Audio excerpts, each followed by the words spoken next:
Nutrition को जब मैंने पहली बार चखा, मेरे भाई ने एक्चुअली ये हमारे घर पे लाया और जब मेरे घर पे ये आया, मैंने मेरी मम्मी का रिजल्ट देखा, मेरी मम्मी ने अमेजिंग रिजल्ट पाया, 6 किलो वेट लॉस किया। मेरे भाई का वेट गेन रिजल्ट देखा मैंने और जब मैंने इसको इस्तेमाल करना शुरू किया तो पहले 3 दिनों में मैंने देखा कि सिर्फ ब्रेकफ़ास्ट चेंज करके कितना फ़र्क पड़ता है एनर्जी लेवल में। हम जब सुबह उठते हैं तो थोड़ा फ्रेश उठते हैं, स्टैमिना थोड़ा-सा ज़्यादा होता है। ये छोटे-छोटे बदलाव मैंने नोटिस करना शुरू किया और ये ब्रेकफ़ास्ट के साथ और हेल्दी एक्टिव लाइफ़स्टाइल और मील पैटर्न में कुछ चेंजेस करके मैंने शुरुआत में 8 किलो वेट गेन किया। और वेट गेन करने के बाद जो कॉन्फिडेंस बढ़ा ना मेरा, तो मुझे बहुत अच्छा लगने लगा अपने बारे में। मैं सच में फिट हो गई। पहले सिर्फ महसूस कर रही थी, लेकिन एक्चुअली फिट हो गई। एंड ये जो आप मेरी फ़ोटो देख रहे हैं लेफ्ट में, ये 25 की उम्र की फ़ोटो है। राइट साइड की फ़ोटो है, वो 40 साल की उम्र की फ़ोटो है। लेट मी टेल यू, मैं बिल्कुल 40 का फ़ील नहीं करती। मुझे लगता है मैं यंग होती जा रही हूँ, thanks to this nutrition. And बहुत सारे बड़े-बड़े डॉक्टरों के ट्रेनिंग्स हमको मिलते हैं। तो वो ट्रेनिंग्स अटेंड करने के बाद मुझे कॉन्फिडेंस आया।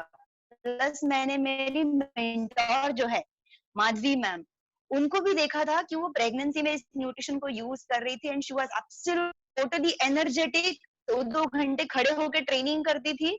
तब मैंने भी डिसाइड किया था कि जब भी कभी मैं बेबी के बारे में सोचूं कि मैं डेफिनेटली इसको यूज करूंगी। तो मैंने हर्बल लाइफ का ये जो ब्रेकफास्ट है, जिसके बारे में आज आप सुनेंगे, ये मैंने before pregnancy, in pregnancy, after pregnancy हमेशा खाया है। मैंने इसको कभी बंद नहीं किया।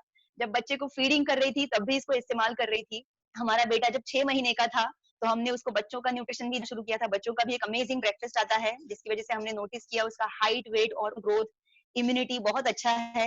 इनफैक्ट जून महीने में पिछले साल 2019 में जब उसका स्कूल शुरू हुआ, हमने उसको नया यूनिफॉर्म का शर्ट लिया था एंड जनवरी में वो उसको ऑलरेडी छोटा हो रहा था। तो हमको पता चला कि अपने बच्चे कुछ ज्यादा न्यूट्रिशन खा के और हेल्दी हो रहे हैं, हमको पहले से ही बड़ा शर्ट लेना पड़ेगा। So we are very privilege कि हमारे नसीब में ये न्यूट्रिशन आया है, ये ब्रेकफास्ट आया है। एट द सेम टाइम मेरे हस्बैंड जो है वो भी एयरलाइन इंडस्ट्री से हैं। मैंने तो अपना एयर इंडिया जॉब रिजाइन कर दिया है। मेरे हस्बैंड अभी भी फ्लाई करते हैं, मतलब नॉट राइट नाउ, अभी तो सब बंद है, but he still in job. और इस न्यूट्रिशन को यूज करके वो अपना फिटनेस मेंटेन कर रहे हैं in spite of having night flights, jet lag, flying schedule. मेरे हस्बैंड अभी भी 6 पैक्स मेंटेन करते हैं। तो अगर मेरे पास कोई आते हैं और जो मुझे कहते हैं ना कि मैं तो नाइट शिफ्ट में जॉब करता हूँ, मैं कैसे अपना फिटनेस मेंटेन कर सकता हूँ, मैं उनको अपने हस्बैंड का फोटो दिखाती हूँ कि ये देखो इनको 6 पैक्स मेंटेन कर रहे हैं। सिर्फ आपको थोड़ा सा एजुकेशन और थोड़े से कॉन्शियस एफर्ट्स की जरूरत है। तो आज हम लोग जो बात करने वाले हैं, आगे के स्लाइड्स में आप देखेंगे कि आज हम लोग जो बात करने वाले हैं ना, उसमें मेजरली हम ब्रेकफास्ट के ऊपर एम्फेसाइज करेंगे। क्यों ब्रेकफास्ट? क्योंकि ये सुबह का दिन का पहला मील है। हमारे इंडिया में कहा जाता है ना कि सुबह का राजा के जैसा होना चाहिए और दोपहर का खाना मिडिल क्लास जैसा होना चाहिए और रात का खाना गरीब के जैसा, रादर भिखारी के जैसा होना चाहिए। लेकिन पता है हमारे शहरों में क्या होता है, इसके एग्जैक्टली उल्टा होता है। हमारे शहरों में हम सुबह खाते हैं थोड़ा बहुत या नहीं खाते हैं, भिखारी की तरह ऑफिस निकल जाते थे और मिडिल क्लास के जैसा दोपहर को लंच खाएंगे डब्बे के अंदर और फिर रात को घर पे, ऑफिस से घर पे आने के बाद फैमिली के साथ बैठ के खाना है, इसके लिए थाली भर के खाना खाएंगे टीवी के सामने बैठ के, वो भी, और फिर सो जाते हैं। तो ये जो हमने साइकिल पूरा उल्टा कर दिया है ना, इसकी वजह से बहुत सारे हेल्थ प्रॉब्लम्स हम और आप फेस कर रहे हैं, हमारे आसपास के लोग फेस कर रहे हैं। तो हम प्रेजेंट आपके साथ शेयर करने वाले हैं ना, उसमें हम मेजरली ब्रेकफास्ट के बारे में बात करेंगे, क्यों इसको चेंज करना इंपॉर्टेंट है और अगर आप करोगे तो क्या क्या हो सकता है आपके साथ। सो शुरू शुरू करते हैं। आई होप आप आपके नोटबुक पेन लेके बैठे हैं। ध्यान में रखिएगा, आज हम लोग किसी भी दवाई की बात नहीं करने वाले हैं, आज हम लोग प्रिवेंटिव न्यूट्रिशन के बारे में बात करने वाले हैं। अगर आपने ये कहावत सुनी है, प्रिवेंशन और precaution is always better than cure, ये आपको स्क्रीन पे दिख रहा है, लिख लीजिए इसको बड़े अक्षरों में। और इसके आगे और थोड़ा इसका एक्सटेंशन है जो मुझे हर्बल लाइफ की ट्रेनिंग में ही पता चला कि precaution is better than cure और आज की तारीख में it is also cheaper than cure. Prevention के बारे में, जिसका नाम है कराडा स्कैन। एक जापानीज कंपनी है ओमरॉन, उस कंपनी का ये मशीन है कड़ा स्कैन। और इसके ऊपर जब आप खड़े रहते हैं तो आपको पता चलता है आपके बॉडी के अंदरूनी पैरामीटर्स। बहुत बार क्या होता है ना, कई सारे लोग मेरे जैसे होते हैं, पतले होते हैं तो उनको लगता है कि मैं तो फिट हूँ। जो मोटे होते हैं उनको तकलीफें होती है, लेकिन हमको तकलीफें नहीं होती है क्या? डेफिनेटली होती है। और कई बार पतले लोगों को क्या बोला जाता है कि आपके शरीर में तो फैट ही नहीं है। ऐसा कैसे हो सकता है? फैट नहीं है तो जिंदा कैसे रहेंगे? इक्वली इंपॉर्टेंट है। लेकिन ये मशीन जो आप देख रहे हैं स्क्रीन पर, इसके ऊपर जब आप खड़े रहेंगे ना, तो आपको आपका क्या बोलते इंटरनल फैट परसेंटेज कितना है, आपके शरीर मसल कितना है, और आपके शरीर का अंदरूनी उम्र कितना हो गया है, कि बॉडी का बायोडेटा बोल सकते हैं। अगर आपका या फिर आपके बायोडेटा से भी बेटर है आपके बॉडी का रिपोर्ट कार्ड। तो ये जो रिपोर्ट कार्ड है, इसमें अगर आप बचपन में याद है, अगर आपके रिपोर्ट कार्ड पे रेड कलर का मार्किंग रहेगा तो घर पे डांट पड़ती थी। लेकिन अभी हम बड़े हो गए ना, अभी हमें डांटने वाला कोई नहीं है। तो इसके लिए आपको एक कोच दिया जाता है, और वो कोच आपको बताएगा कि आपका रिपोर्ट कार्ड कैसे आया है। जैसे ही ये लॉकडाउन खुलेगा, अपने कोच यानी वो व्यक्ति जिन्होंने आज आपको ये लिंक दिया है और इस प्रेजेंटेशन में इन्वाइट किया है, जैसे ही लॉकडाउन खुलेगा उनसे बात कीजिए और पता कीजिए कि ये मशीन के ऊपर खड़ा रह के ना, मुझे मेरा रिपोर्ट कार्ड बनवाना है, मेरा बायोडेटा बनवाना है बॉडी का। वहां पे आपको ये सारी चीजें पता चलती है उस मशीन पे। पहला पैरामीटर जो आप देख रहे हैं, विजरल फैट। विजरल फैट कहाँ होता है? हमारे शरीर के जो इंपॉर्टेंट ऑर्गन्स है, हार्ट है, लंग्स है, किडनी, लीवर, इन सब के आसपास जो फैट होता है, इसको कहते हैं विजरल फैट। और ये हमारे बॉडी में कुशन का काम करता है। जैसे अगर आप टू व्हीलर या फोर व्हीलर चलाते होंगे तो उसमें शॉक एब्जॉर्बर कैसे होता है, एग्जैक्टली वही काम ये फैट हमारे शरीर के अंदर करता है। लेकिन ये अगर जरूरत से ज्यादा हो गया ना, तो फिर ये शरीर के लिए रिस्की होता है। उस फैट का उन पर्टिकुलर ऑर्गन्स के ऊपर प्रेशर आने लगता है। जैसे अगर आपको हेल्दी रेंज में रखना है ये फैट, तो 2 से 4 यूनिट के बीच में होना चाहिए। अगर 4 के ऊपर चला जाता है, 4 या 6 के ऊपर चला जाता है, तो फिर आपका फैट हाई एरिया में आता है, हाई रेंज में आता है। अगर 9 के ऊपर चला जाता है, अगर आपका रेंज विजरल फैट का रेंज 10 से 14 के बीच में आता है, तो आप ऑलरेडी रिस्क जोन में हैं। और अगर 15 के ऊपर चला गया, तो आप डेंजर जोन में हैं। आपको किसी भी तरह की लाइफस्टाइल डिजीजेस कभी भी हो सकती है, इररिस्पेक्टिव आपकी इस वक्त उम्र क्या है। भले आप पतले हो, इसके बावजूद आपके शरीर के अंदर विजरल फैट हाई हो सकता है। आप सोचेंगे ऐसा कैसा? अगर बाहर से पतला है तो अंदर फैट कैसे ज्यादा होगा, फिर बाहर से दिख कैसे नहीं रहा है? आगे के पैरामीटर्स में आपको पता चलेगा। जब आपका फैट परसेंटेज हाई होता है, तो आपके शरीर के तरह तरह के ऑर्गन्स के ऊपर प्रेशर आने लगता है। और ऐसे बहुत सारे पतले लोग हमारे यहाँ पे आते हैं, हमारे क्लब्स में, हमारे ऑफिस में, जो मशीन के ऊपर खड़े रहते हैं, और ये इस तरह का हाई फैट देख के डर जाते हैं और कहते हैं कि शायद से आपकी मशीन में गड़बड़ है, मैं तो इतना पतला हूँ, इतना ज्यादा फैट कैसे दिख सकता है। फिर हमको उनको बताना पड़ता है मशीन में कुछ गड़बड़ नहीं है, आपने आपकी बॉडी में बहुत गड़बड़ करके रखा है, वो सिर्फ मशीन के ऊपर आपको दिख रहा है। आप में से जिन जिन लोगों ने अभी तक ये करवाया नहीं है, प्लीज लॉकडाउन के बाद जरूर करवाइएगा। आपको एटलीस्ट पता चलेगा कि आपको कौन सी बीमारियां होने का रिस्क हो सकता है, फिर आप उसके लिए प्रिवेंशन के लिए स्टेप्स उठा सकते हैं। तो विजरल फैट के बाद अगला फैट जो आपको इसमें दिखेगा वो है सबक्यूटेनियस फैट। ये आपके पेट के एरिया पे होता है और स्किन के नीचे का फैट लेयर होता है। अभी आप जिस तरह के जब भी कोई फिजिकल एक्टिविटी शुरू करते हैं अपना फैट घटाने के लिए, तो ये सबक्यूटेनियस फैट कम होता है। लेकिन किसी भी फिजिकल एक्टिविटी से ऊपर का जो विजरल फैट मैंने बताया ना, वो कम नहीं होता है। ये सबक्यूटेनियस फैट कितना होना चाहिए? 15% से कम होना चाहिए सबके लिए, मेन वुमेन सबके लिए। और ये अगर 15% से ज्यादा हुआ, तो लाइफस्टाइल डिजीजेस का रिस्क बढ़ता है, जैसे डायबिटीज है, या फिर कोलेस्ट्रॉल है, या फिर ब्लड प्रेशर है। ये बीमारियां इस फैट की वजह से बढ़ती है, इररिस्पेक्टिव ऑफ योर एज। हाँ, इंडिया में आजकल ऐसे बहुत सारे लोग हैं जो उनके 20s में है, लेट 20s में, और वो ब्लड प्रेशर या कोलेस्ट्रॉल के बॉर्डर पर है। डॉक्टर ने उनको ऑलरेडी ऐसा वार्निंग देके रखा है कि लाइफस्टाइल सुधारो, वजन कम करो, नहीं तो हो जाएगा। सो इट इज बिकॉज वो बाहर से कैसे भी दिखते हो, पतले हो या ओवरवेट हो, लेकिन अंदर से ओवरवेट है। इसको टोफी कहते हैं। टोफी यानी थिन आउटसाइड फैट इनसाइड। बाहर से पतले दिखने वाले लोग अंदर से मोटे होते हैं जब उनके बॉडी का फैट परसेंटेज ज्यादा होता है। जो अगला बॉडी फैट परसेंटेज है, ये टोटल फैट हो गया आपके शरीर का। यानी आपका शरीर अगर 70 किलो का है, तो ये 70 किलो में फैट परसेंटेज कितना होना चाहिए? तो पुरुषों के लिए ये 14 से 18% के बीच में होना चाहिए। और अगर आप महिला है, तो महिलाओं के लिए 21 से 24% के बीच में होना चाहिए। अगर आपका 24% से ज्यादा है, तो आप डेफिनेटली अननेसेसरी उसको अपने शरीर में लेके घूम रहे हैं। और उसके ऑपोजिट होता है, फैट के एग्जैक्टली ऑपोजिट होता है मसल मास, यानी कि हमारे शरीर का मांसपेशियों का वजन।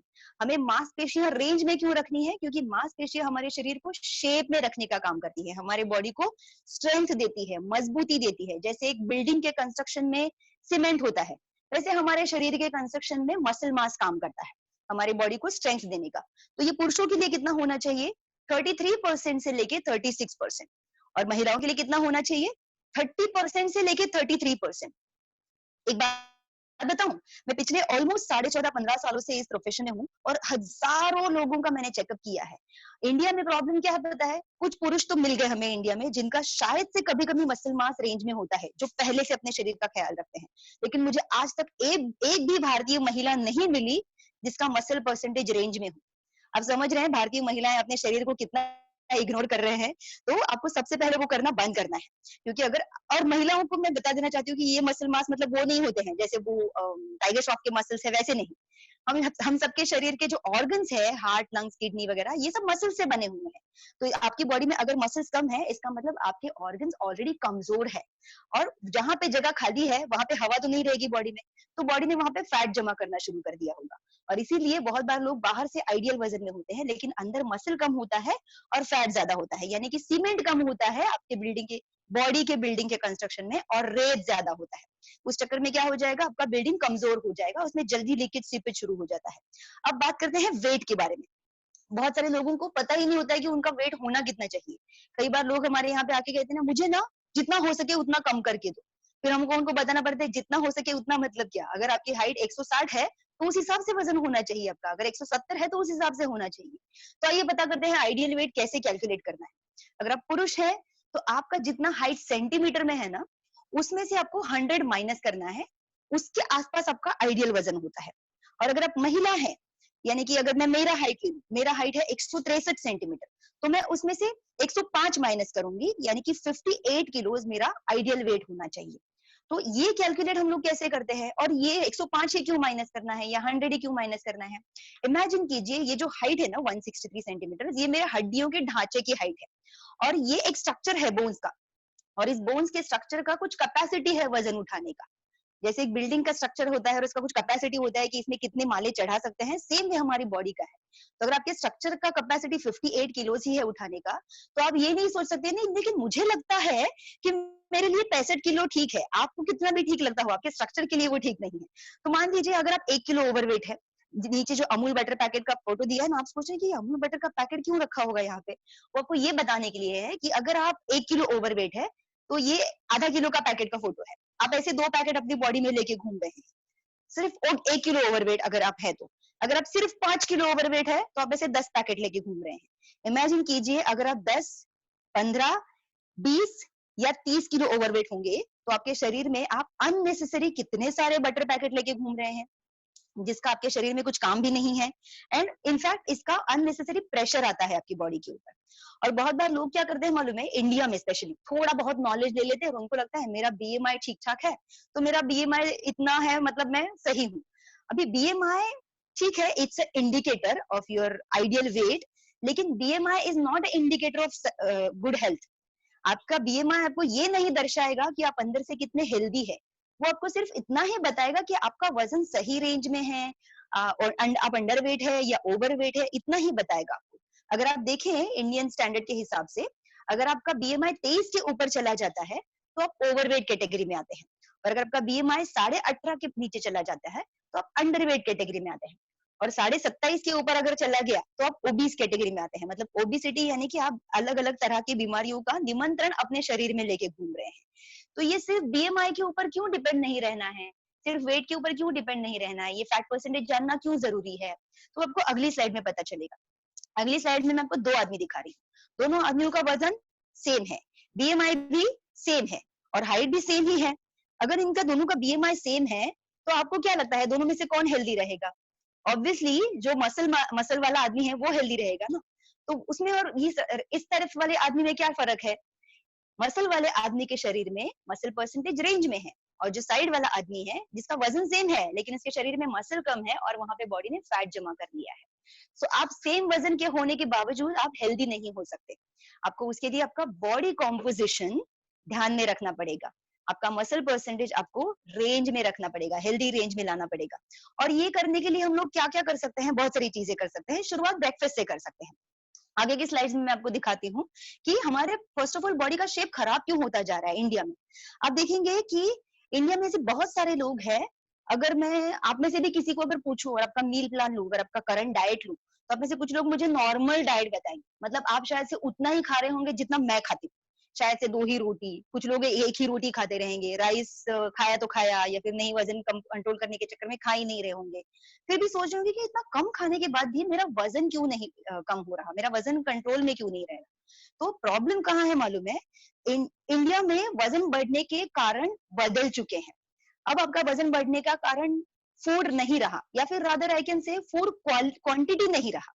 अभी आपका वजन बढ़ने का कारण है फूड क्वालिटी, वो खराब होता जा रहा है, इसके लिए वजन बढ़ रहा है, पहला कारण। दूसरा कारण लैक ऑफ एक्टिविटी, यानी कि हमारा लाइफस्टाइल जो है वो पहले जैसा नहीं रहा। आगे के स्लाइड में हम इसके बारे में डिटेल में बात करने वाले हैं। तीसरा कारण स्ट्रेस। क्या आपको पता है अगर आपकी लाइफ में बहुत स्ट्रेस है तो उस केस में भी आप मोटे हो सकते हैं। एकदम कम खाना खाते हैं तब भी आप मोटे हो सकते हैं। क्या आपको पता है कि आप अगर 1000 कैलोरीज से कम खाना खाते रहेंगे तब भी आप मोटे हो सकते हैं। आपकी बॉडी फैट गेन करती है उस वक्त, क्योंकि आप जब 1000 कैलोरीज से कम खाते हैं तब आपकी बॉडी को ऐसा लगता है कि बाहर अकाल पड़ा है, बाहर खाना नहीं है, इसके लिए जो आ रहा है उसको पकड़ के रखो। और बॉडी का जो तरीका है ना पकड़ के रखने का, वो सिर्फ फैट होता है।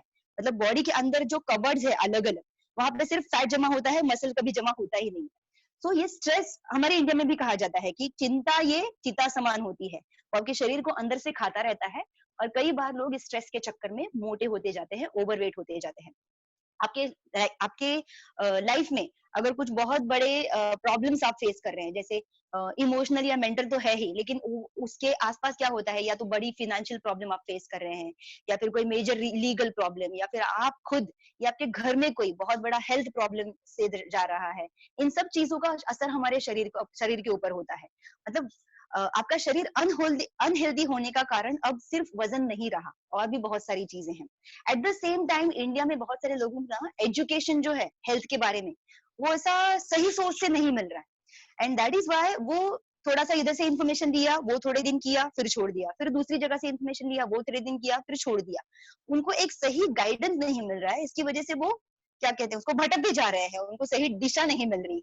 और इसी चक्कर में लोग वजन कम करते हैं बढ़ाते हैं, कम करते हैं बढ़ाते हैं, कम करते हैं बढ़ाते हैं, and they are stuck in that, क्या कह सकते हैं, yo yo weight loss and dieting के चक्कर में। इसको एक विशियस सर्कल कहते हैं। और आज हम आपको कुछ हेल्दी लाइफस्टाइल के बारे में बात करने के बाद आपको आपके इस विशियस साइकिल से बाहर कैसे आना है वो सिखाने वाले हैं। So don't worry, stay tuned. आज हम लोग बहुत सारी चीजों के बारे में बात करेंगे, और इसमें मेजर एक चीज होगी अबाउट फूड। अभी आपको पता है हम लोग खाना क्यों खाते हैं? हम लोग खाना पेट भरने के लिए नहीं खाते हैं। आप में से काफी सारे लोगों को पता होगा कि पेट सिर्फ एक मिक्सर है। पेट खड्डा है, सिर्फ एक, वहां पे खाना जाता है, उसका पेस्ट बनता है, और फिर वो आगे बढ़ाया जाता है जहां पे खाने के अंदर का न्यूट्रिशन निकाला जाता है, जो बॉडी के अलग अलग पार्ट्स में पहुंचाया जाता है। सो खाने के अंदर जो न्यूट्रिशन है वो हमारे शरीर को रोज मिलना चाहिए, तब हमारा शरीर क्या कहते हैं उसको, सुदृढ़ रहता है, हेल्दी रहता है। और हमारे खाने में कौन से न्यूट्रिएंट्स जाने चाहिए, ये हम में से बहुत सारे लोगों को पता ही नहीं होता है। ये भी नहीं पता होता है कि कितना चाहिए। अगर आप लिख रहे हैं प्लीज राइट डाउन। हमारे शरीर को रोज हेल्दी रहने के लिए 114 अलग अलग पोषक तत्व चाहिए होते हैं।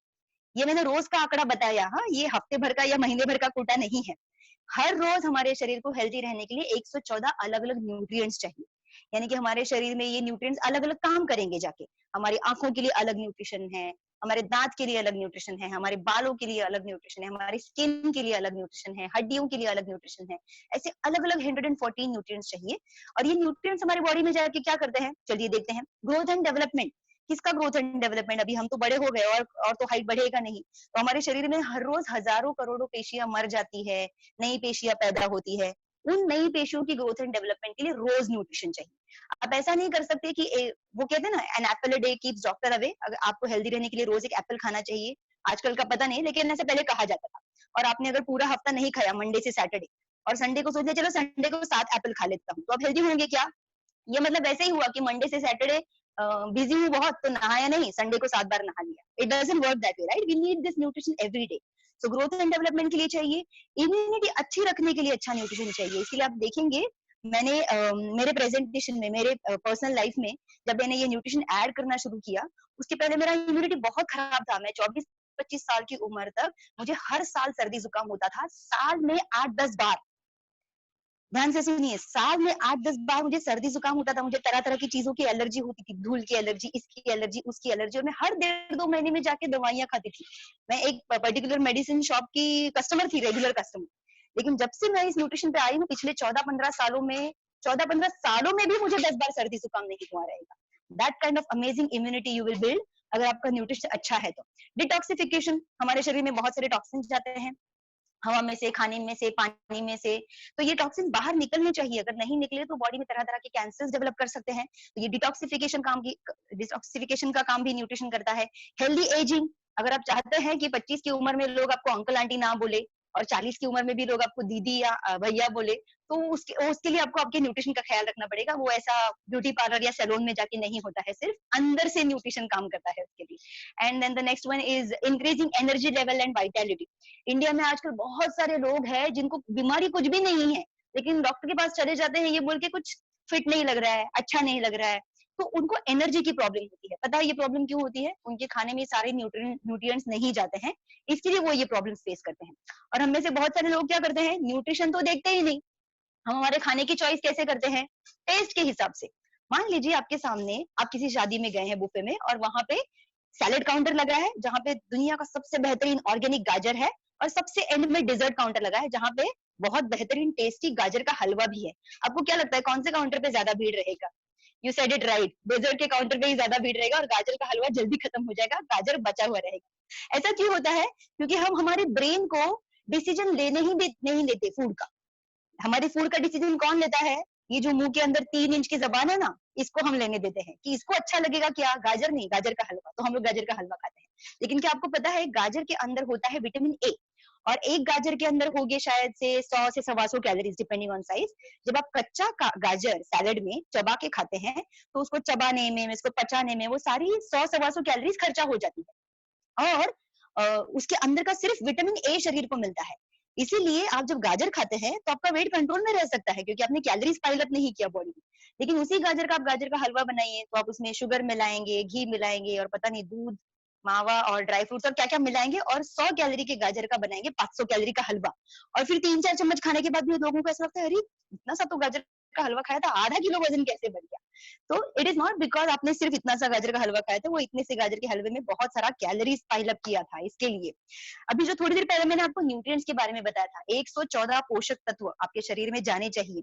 आपको पता है ये सारे के सारे पोषक तत्व अगर आप खाने में से खाने की कोशिश करेंगे तो आपको कितना खाना खाना पड़ेगा? स्कूल का फूड पिरामिड याद है? चलो थोड़ा सा याद कराते हैं आपको क्विकली। आज आपका साइंस का क्लास नहीं लेंगे, लेकिन ये जानना जरूरी है ना।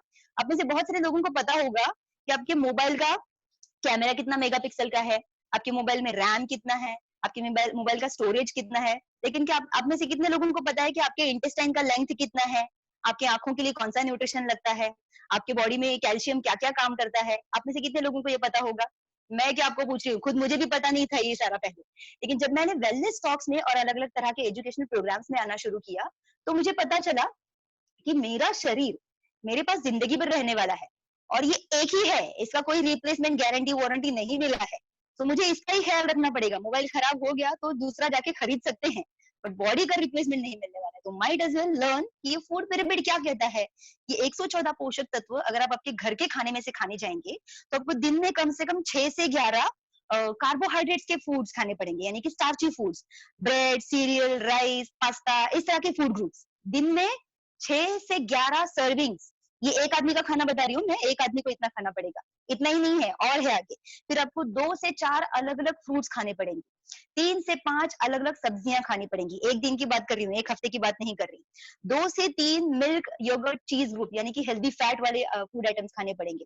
और 2 से 3 सर्विंग्स मीट, पोल्ट्री, अंडा, या फिर अगर आप वेजिटेरियन है तो ड्राई फ्रूट्स, पल्सेस, नट्स ये खाने पड़ेंगे। और आप सोचिए कि अगर इतना सारा फूड पिरामिड आप फॉलो करने जाएंगे हेल्दी रहने के चक्कर में, तो आप रोज 4000 कैलोरीज खाएंगे। 4000 कैलोरीज यानी कि कुछ लोगों के लिए 2 से ढाई आदमियों का खाना एट अ टाइम। और ये खाने के चक्कर में, न्यूट्रिशन खाने के चक्कर में आपका वजन बढ़ता जाएगा, कंट्रोल में नहीं रहेगा क्योंकि कैलोरीज ज्यादा जा रही है। और किराने का बिल कितना आएगा? 50,000 के ऊपर चला जाएगा आपके किराने का बिल, और आजकल तो मिलना भी मुश्किल हो रहा है। So what we are talking about is, हम जिस ब्रेकफास्ट की बात करने वाले एंड में बताएंगे, compressed in calorie, high in nutrition. 50 साल पहले, अच्छा 60 साल पहले क्या हुआ करता था देखिए इंडिया में, ये इंडिया की बात होती है। आज से 50 60 साल पहले एवरेज जो एनुअल फूड कंजम्पशन था एक आदमी का, एक इंसान साल भर में 200 किलो अनाज खाता था। एक ही इंसान की बात कर रहे हैं, पूरे घर की नहीं बात कर रहे हैं। वही इंसान आज 60 साल के बाद एक साल भर में एवरेज 300 किलो अनाज खा जाता है, यानी कि हमारा फूड का इंटेक बढ़ गया है। आप सोच रहे होंगे क्या बात कर रही हो, मैं तो इतना नहीं खाता। ये जो छोटे छोटे आइटम्स हमारे घर में आते रहते हैं, बिस्किट आता है, फिर चिप्स आते हैं, फिर और पता नहीं क्या क्या नट्स और ये वो आते रहते हैं, तो ये सारा भी कैलोरीज है, ये सारा भी अनाज से ही बनता है। तो ये सारी चीजें हम लोग पाइल अप करते रहते हैं बॉडी में और हमारा कैलोरी इंटेक बढ़ गया है। फिजिकल एक्टिविटी बढ़ा है क्या? आज से 60 साल पहले इंडिया एग्रीकल्चरल कंट्री था। आज कितने लोग एग्रीकल्चरल करते हैं काम? यानी कि आप आज जब लॉकडाउन खुलेगा तो आप बाहर निकलेंगे अपना हल और बैल निकाल के और आप जाएंगे खेत जोतने के लिए। ऐसे कितने लोग करते हैं इंडिया में? Very few percentage. यानी कि फिजिकल एक्टिविटी कम हो गया है और फूड का इंटेक तो बढ़ गया है। और आजकल कुछ लोग क्या कर रहे हैं, फिजिकल एक्टिविटी बढ़ाना है, उनको ये पता है कि मैं जितना खा रहा हूँ उतना बंद तो करना पड़ेगा, तो वो फिजिकल एक्टिविटी करने के लिए बाहर निकलते हैं। अब भी निकल रहे हैं, पता है, लॉकडाउन होने के बावजूद। सो अब की बात नहीं करते, जनरल लाइफ की बात करते हैं। तो अगर आप एक्सरसाइज करने के लिए बाहर निकल रहे हैं तो उसका रियलिटी तो पता कीजिए। मान लीजिए आप रोज मॉर्निंग वॉक करने के लिए जाते हैं, 1 घंटा या 45 मिनट वॉक कर रहे हैं और उसके बाद आप घर पे आते हैं। आपको पता है ये वो 1 घंटे में आपने कितनी कैलोरीज बर्न की? डिपेंडिंग ऑन आपका एज, आपका हाइट, आपका क्या कहते हैं, आपका मेटाबॉलिज्म रेट, आप 1 घंटे के वॉक में तकरीबन 350 से 450 कैलोरी के बीच में बर्न करेंगे कैलोरीज। M I audible? हाँ। सो 350 से 450 कैलोरीज के बीच में आप बर्न करेंगे 1 घंटे के वॉक में। और उसके बाद अगर आपने घर पे जाके 1 कप चाय पी ली, उसके साथ 4-5 बिस्किट खा लिए, आपको पता है ये चाय और बिस्किट में कितना कैलोरीज जाएगा पेट में? कम से कम 200। कुछ लोग सिर्फ चाय बिस्किट से काम नहीं निकालते, कुछ लोगों का चाय के बाद फिर पोहा होता है, फिर समोसा होता है। आप इमेजिन कीजिए अगर इतने में ही आपका 300-400 कैलोरीज आप खा जाएंगे और दिन भर आपका और लंच बाकी है और डिनर बाकी है और ये सारी कैलोरीज अंदर जाएंगी और अंदर ही जमा रहेगी। और फिर आप नेक्स्ट डे जाएंगे वापस कैलोरी बर्न करने के लिए, 1 घंटा वॉक करने के लिए, और कितना बर्न करेंगे? सिर्फ 350-400। तो इस चक्कर में क्या हो रहा है, आपका कैलोरी आउट गोइंग कम है और इनकमिंग अब भी ज्यादा है। इसीलिए कुछ लोग सोचते हैं मैं बरसों से वॉक करने जा रहा हूँ, मेरा वजन हिलता ही नहीं है, ऐसा क्यों हो रहा है? ये इसलिए क्योंकि आपको अभी तक एक्सरसाइज के बाद पेट में क्या जाना चाहिए ये किसी ने नहीं सिखाया है अभी तक। अगर अगर आप थोड़ा हेवी एक्सरसाइज करते हैं, जुम्बा करने जाते हैं या साइकिलिंग करने जाते हैं या स्विमिंग करने जाते हैं, पता है वो 1 घंटा स्विमिंग करने के बाद अगर आपने घर पे आके एक मसाला डोसा खा लिया या फिर एक प्लेट कुछ भी जो घर में बना हुआ है वो खा लिया, हो सकता है उस प्लेट में ही सारे के सारे कैलोरीज आप फिर से लोड कर जाएंगे और उस 1 घंटे की स्विमिंग की मेहनत आपकी गई पानी में, उसी स्विमिंग पूल में चली गई। ये स्लाइड दिखा के मैं बिल्कुल आपको ये नहीं कह रही कि एक्सरसाइज मत करो, ये डिस्करेज करने के लिए नहीं है, ये सिर्फ रियलिटी बताने के लिए है कि अपने एक्सरसाइज को ओवर एस्टिमेट मत करो। अगर आप लिख रहे हैं ये सेंटेंस जरूर लिख लीजिए, ये डॉक्टर ने कहा हुआ है, मेरा सेंटेंस नहीं है। उन्होंने कहा था कि इंडिया में हम बहुत ओवर एस्टिमेट करते हैं जो कैलोरीज हम बर्न करते हैं और जो कैलोरीज हम खाते हैं उसको हम बहुत अंडर एस्टिमेट करते हैं। हमको ऐसा लगता रहता है अरे इतना ही तो खाया था, इतना ही तो खाया था। सो इंडिया में बहुत सारे लोगों के साथ ये चैलेंज हो रहा है, we always overestimate the calories we burn and we underestimate the calories we eat. और इसी चक्कर में सबके पेट बढ़ते जा रहे हैं, मतलब चेस्ट अंदर और पेट बाहर है, ऐसा नहीं होना चाहिए, चेस्ट बाहर और पेट अंदर होना चाहिए। Now let me talk about it. ये आपको बिल्कुल डिस्करेज करने के लिए नहीं था कि न्यूट्रिशन इंपॉर्टेंट है, एक्सरसाइज इंपॉर्टेंट नहीं है, ये दोनों का बैलेंस आपको आना चाहिए। कुछ लोग अति एक्सरसाइज करते हैं और खाने के लिए कुछ भी खा जाते हैं। हमारे आसपास भी ऐसे बहुत सारे लोग हैं जो ऐसा दबा के वर्कआउट करेंगे जिम में, ये किलो किलो भर वजन उठाएंगे और फिर कॉर्नर पे जाके दाबेली खाएंगे, वड़ा पाव खाएंगे और पता नहीं क्या क्या खाएंगे। क्या फायदा हुआ उस सारे एक्सरसाइज का? आपकी बॉडी में आपने अनहेल्दी फूड पाइल अप किया। किस तरह का बैलेंस होना चाहिए? 20% एक्सरसाइज और 80% न्यूट्रिशन एंड लाइफस्टाइल, ये कॉम्बिनेशन होना चाहिए, तब आप अच्छी सेहत एंजॉय कर पाएंगे। और आगे की स्लाइड में आपको बताना चाहती हूँ कि जो हम लोग न्यूट्रिशन के बारे में क्यों बात कर रहे हैं बार बार, मैं खाना क्यों नहीं बोल रही हूँ, क्योंकि खाने का क्वालिटी खराब होता जा रहा है। अगली स्लाइड में मैं आपको बता दूं कि खाने का क्वालिटी पहले कैसे था, बहुत पुराने जमाने में। बहुत पुराने क्यों है, मेरे स्कूल डेज की बात करती हूँ। जब मैं स्कूल डेज में जाती थी तो स्कूल से घर पे आने के बाद अगर मुझे भूख लगती थी तो मैं दुकान में जाके चिप्स का पैकेट या बिस्किट का पैकेट नहीं लाती थी, उतना लग्जरी नहीं था। मम्मी घर में होती थी तो मम्मी घर में कुछ बना के देती थी। तो there was very less accessibility of foods. आज की तारीख में अगर आप बाहर निकलेंगे गली से, आज नहीं, लॉकडाउन के पहले की बात करते हैं, अगर आप घर से बाहर निकलेंगे तो आपको हर गली नुक्कड़ पे कुछ ना कुछ खाने का, चाय का टपरी या उसके साथ फिर कुछ बिस्किट।